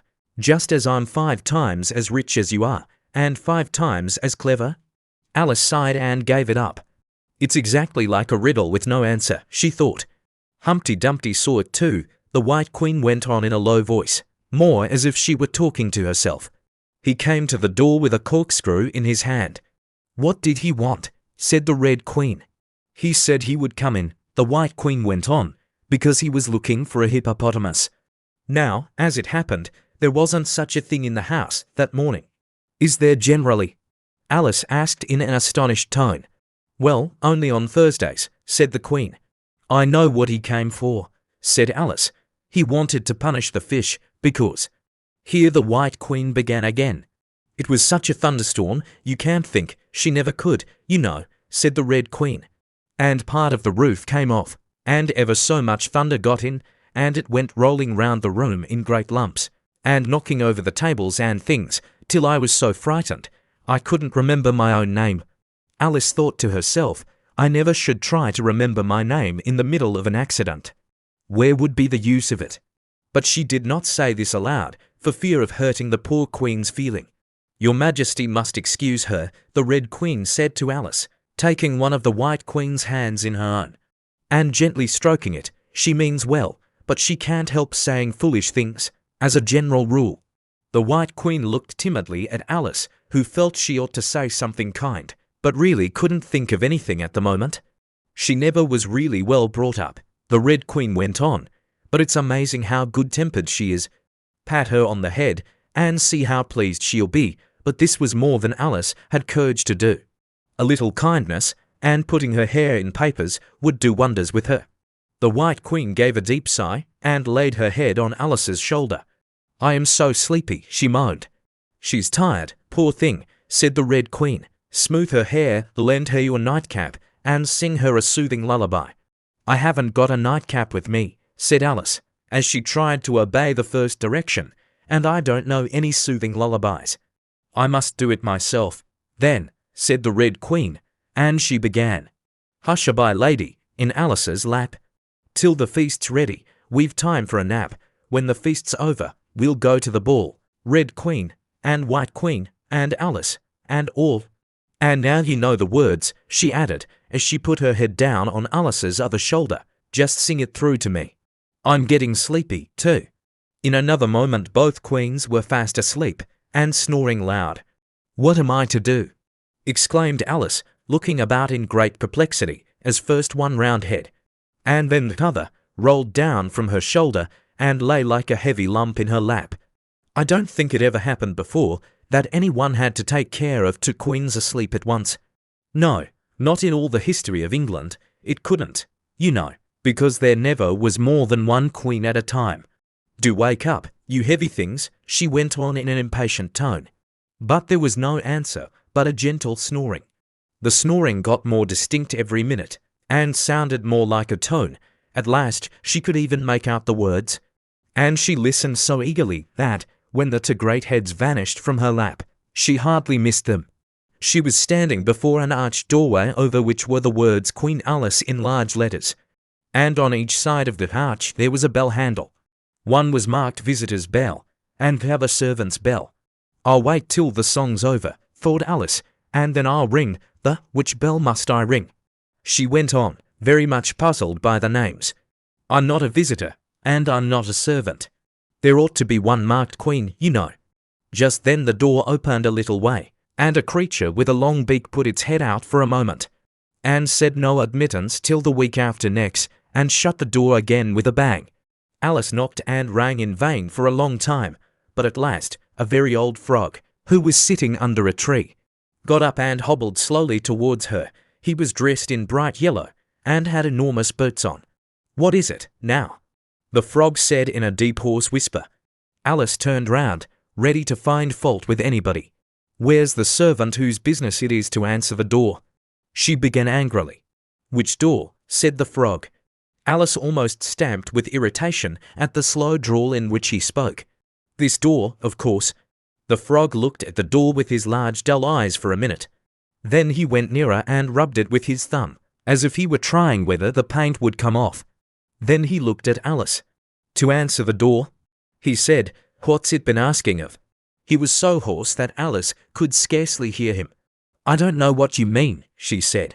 I talks English, doesn't I? The frog went on, or are you deaf? What did it ask you? Nothing, Alice said impatiently. I've been knocking at it. Shouldn't do that, the frog muttered. Vexes it, you know. Then he went up and gave the door a kick with one of his great feet. You let it alone, he panted out, as he hobbled back to his tree, and it'll let you alone, you know. At this moment the door was flung open, and a shrill voice was heard singing. To the looking-glass world it was Alice that said, I've a sceptre in hand, I've a crown on my head. Let the looking-glass creatures, whatever they be, come and dine with the Red Queen, the White Queen, and me. And hundreds of voices joined in the chorus. Then fill up the glasses as quick as you can, and sprinkle the table with buttons and bran, put cats in the coffee, and mice in the tea, and welcome Queen Alice with 30 times 3. Then followed a confused noise of cheering, and Alice thought to herself, 30 times 3 makes 90. I wonder if anyone's counting. In a minute there was silence again, and the same shrill voice sang another verse. O looking-glass creatures, quoth Alice, draw near. 'Tis an honour to see me, a favour to hear, 'tis a privilege high to have dinner and tea, along with the Red Queen, the White Queen, and me. Then came the chorus again. Then fill up the glasses with treacle and ink, or anything else that is pleasant to drink, mix sand with the cider, and wool with the wine, and welcome Queen Alice with 90 times 9. 90 times 9, Alice repeated in despair. Oh, that'll never be done. I'd better go in at once. And there was a dead silence the moment she appeared. Alice glanced nervously along the table as she walked up the large hall, and noticed that there were about 50 guests of all kinds. Some were animals, some birds, and there were even a few flowers among them. I'm glad they've come without waiting to be asked, she thought. I should never have known who were the right people to invite. There were 3 chairs at the head of the table. The Red and White Queens had already taken 2 of them, but the middle one was empty. Alice sat down in it, rather uncomfortable in the silence and longing for someone to speak. At last the Red Queen began. You've missed the soup and fish, she said. Put on the joint, and the waiters set a leg of mutton before Alice, who looked at it rather anxiously, as she had never had to carve a joint before. You look a little shy. Let me introduce you to that leg of mutton, said the Red Queen. Alice, mutton, mutton, Alice. The leg of mutton got up in the dish and made a little bow to Alice. And Alice returned the bow, not knowing whether to be frightened or amused. May I give you a slice? She said, taking up the knife and fork, and looking from one queen to the other. Certainly not, the Red Queen said, very decidedly. It isn't etiquette to cut anyone you've been introduced to. Remove the joint, and the waiters carried it off, and brought a large plum pudding in its place. I won't be introduced to the pudding, please, Alice said rather hastily, or we shall get no dinner at all. May I give you some? But the Red Queen looked sulky, and growled, pudding, Alice. Alice, pudding, remove the pudding, and the waiters took it away so quickly that Alice couldn't return its bow. However, she didn't see why the Red Queen should be the only one to give orders, so, as an experiment, she called out, waiter, bring back the pudding, and there it was again in a moment like a conjuring trick. It was so large that she couldn't help feeling a little shy with it, as she had been with the mutton. However, she conquered her shyness by a great effort and cut a slice and handed it to the Red Queen. What impertinence, said the pudding. I wonder how you'd like it if I were to cut a slice out of you, you creature. It spoke in a thick, sooty sort of voice, and Alice hadn't a word to say in reply. She could only sit and look at it and gasp. Make a remark, said the Red Queen. It's ridiculous to leave all the conversation to the pudding. Do you know, I've had such a quantity of poetry repeated to me today, Alice began, a little frightened at finding that. The moment she opened her lips, there was dead silence, and all eyes were fixed upon her. And it's a very curious thing. I think every poem was about fishes in some way. Do you know why they're so fond of fishes, all about here? She spoke to the Red Queen, whose answer was a little wide of the mark. As to fishes, she said, very slowly and solemnly, putting her mouth close to Alice's ear. Her White Majesty knows a lovely riddle, all in poetry, all about fishes. Shall she repeat it? Her Red Majesty's very kind to mention it, the White Queen murmured into Alice's other ear, in a voice like the cooing of a pigeon. It would be such a treat. May I? Please do, Alice said very politely. The White Queen laughed with delight, and stroked Alice's cheek. Then she began first, The fish must be caught. That is easy. A baby, I think, could have caught it. Next, the fish must be bought. That is easy. A penny, I think, would have bought it. Now cook me the fish. That is easy, and will not take more than a minute. Let it lie in a dish. That is easy, because it already is in it. Bring it here, let me sup it. It is easy to set such a dish on the table. Take the dish cover up. Ah, that is so hard that I fear I'm unable. For it holds it like glue, holds the lid to the dish, while it lies in the middle, which is easiest to do. Undish cover the fish, or dish cover the riddle. Take a minute to think about it, and then guess, said the Red Queen. Meanwhile, we'll drink your health, Queen Alice's health, she screamed at the top of her voice. And all the guests began drinking it directly, and very queerly they managed it. Some of them put their glasses upon their heads like extinguishers, and drank all that trickled down their faces. Others upset the decanters, and drank the wine as it ran off the edges of the table, and 3 of them, who looked like kangaroos, scrambled into the dish of roast mutton, and began eagerly lapping up the gravy, just like pigs in a trough, thought Alice. You ought to return thanks in a neat speech, the Red Queen said, frowning at Alice as she spoke. We must support you, you know, the White Queen whispered, as Alice got up to do it, very obediently, but a little frightened. Thank you very much, she whispered in reply, but I can do quite well without. That wouldn't be at all the thing, the Red Queen said very decidedly, so Alice tried to submit to it with a good grace. And they did push so, she said afterwards, when she was telling her sister the history of the feast. You would have thought they wanted to squeeze me flat. In fact, it was rather difficult for her to keep in her place while she made her speech. The 2 queens pushed her so, one on each side, that they nearly lifted her up into the air. I rise to return thanks, Alice began, and she really did rise as she spoke, several inches. But she got hold of the edge of the table and managed to pull herself down again. Take care of yourself, screamed the White Queen, seizing Alice's hair with both her hands. Something's going to happen. And then, as Alice afterwards described it, all sorts of things happened in a moment. The candles all grew up to the ceiling, looking something like a bed of rushes with fireworks at the top. As to the bottles, they each took a pair of plates, which they hastily fitted on as wings, and so, with forks for legs, went fluttering about in all directions, and very like birds they look, Alice thought to herself, as well as she could in the dreadful confusion that was beginning. At this moment she heard a hoarse laugh at her side, and turned to see what was the matter with the White Queen. But, instead of the Queen, there was the leg of mutton sitting in the chair. Here I am, cried a voice from the soup tureen, and Alice turned again, just in time to see the Queen's broad good-natured face grinning at her, for a moment over the edge of the tureen, before she disappeared into the soup. There was not a moment to be lost. Already several of the guests were lying down in the dishes, and the soup ladle was walking up the table towards Alice's chair, and beckoning to her impatiently to get out of its way. I can't stand this any longer, she cried as she jumped up and seized the tablecloth with both hands, one good pull. And plates, dishes, guests, and candles came crashing down together in a heap on the floor. And as for you, she went on, turning fiercely upon the Red Queen, whom she considered as the cause of all the mischief. But the Queen was no longer at her side. She had suddenly dwindled down to the size of a little doll, and was now on the table, merrily running round and round after her own shawl, which was trailing behind her. At any other time, Alice would have felt surprised at this, but she was far too much excited to be surprised at anything now. As for you, she repeated, catching hold of the little creature, in the very act of jumping over a bottle which had just lighted upon the table. I'll shake you into a kitten, that I will. Chapter 10. Shaking.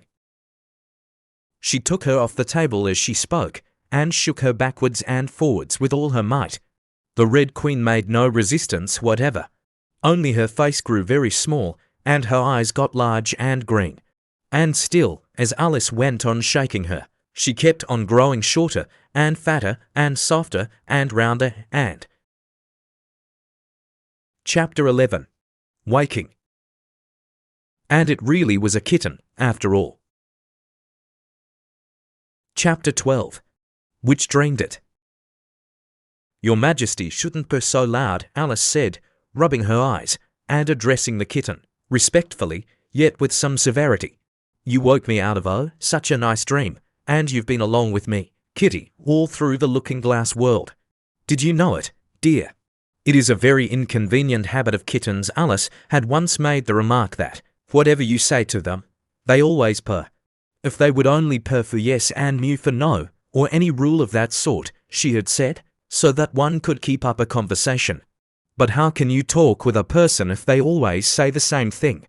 On this occasion, the kitten only purred, and it was impossible to guess whether it meant yes or no. So Alice hunted among the chessmen on the table till she had found the Red Queen. Then she went down on her knees on the hearth rug and put the kitten and the Queen to look at each other. Now, Kitty, she cried, clapping her hands triumphantly. Confess that was what you turned into. But it wouldn't look at it, she said. When she was explaining the thing afterwards to her sister, it turned away its head and pretended not to see it, but it looked a little ashamed of itself. So I think it must have been the Red Queen. Sit up a little more stiffly, dear, Alice cried with a merry laugh. And curtsy while you're thinking what to purr. It saves time, remember, and she caught it up and gave it one little kiss, just in honor of having been a Red Queen. Snowdrop, my pet, she went on, looking over her shoulder at the white kitten, which was still patiently undergoing its toilet. When will Dinah have finished with your White Majesty, I wonder? That must be the reason you were so untidy in my dream, Dinah. Do you know that you're scrubbing a White Queen? Really, it's most disrespectful of you. And what did Dinah turn to, I wonder? She prattled on as she settled comfortably down, with one elbow in the rug and her chin in her hand, to watch the kittens. Tell me, Dinah, did you turn to Humpty Dumpty? I think you did, however. You'd better not mention it to your friends just yet, for I'm not sure. By the way, Kitty, if only you'd been really with me in my dream, there was one thing you would have enjoyed. I had such a quantity of poetry said to me, all about fishes.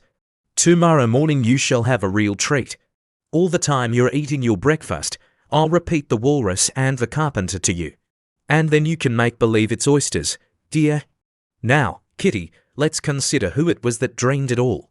This is a serious question, my dear, and you should not go on licking your paw like that, as if Dinah hadn't washed you this morning. You see, Kitty, it must have been either me or the Red King. He was part of my dream, of course, but then I was part of his dream, too. Was it the Red King, Kitty? You were his wife, my dear, so you ought to know though. Kitty, do help to settle it. I'm sure your paw can wait, but the provoking kitten only began on the other paw, and pretended it hadn't heard the question. Which do you think it was? A boat beneath a sunny sky, lingering onward dreamily, in an evening of July. Children three that nestle near, eager eye and willing ear, pleased a simple tale to hear. Long has paled that sunny sky, echoes fade and memories die. Autumn frosts have slain July. Still she haunts me, phantom-wise, Alice moving under skies, never seen by waking eyes. Children yet, the tale to hear, eager eye and willing ear, lovingly shall nestle near. In a wonderland they lie, dreaming as the days go by, dreaming as the summers die, ever drifting down the stream, lingering in the golden gleam. Life, what is it but a dream? The end.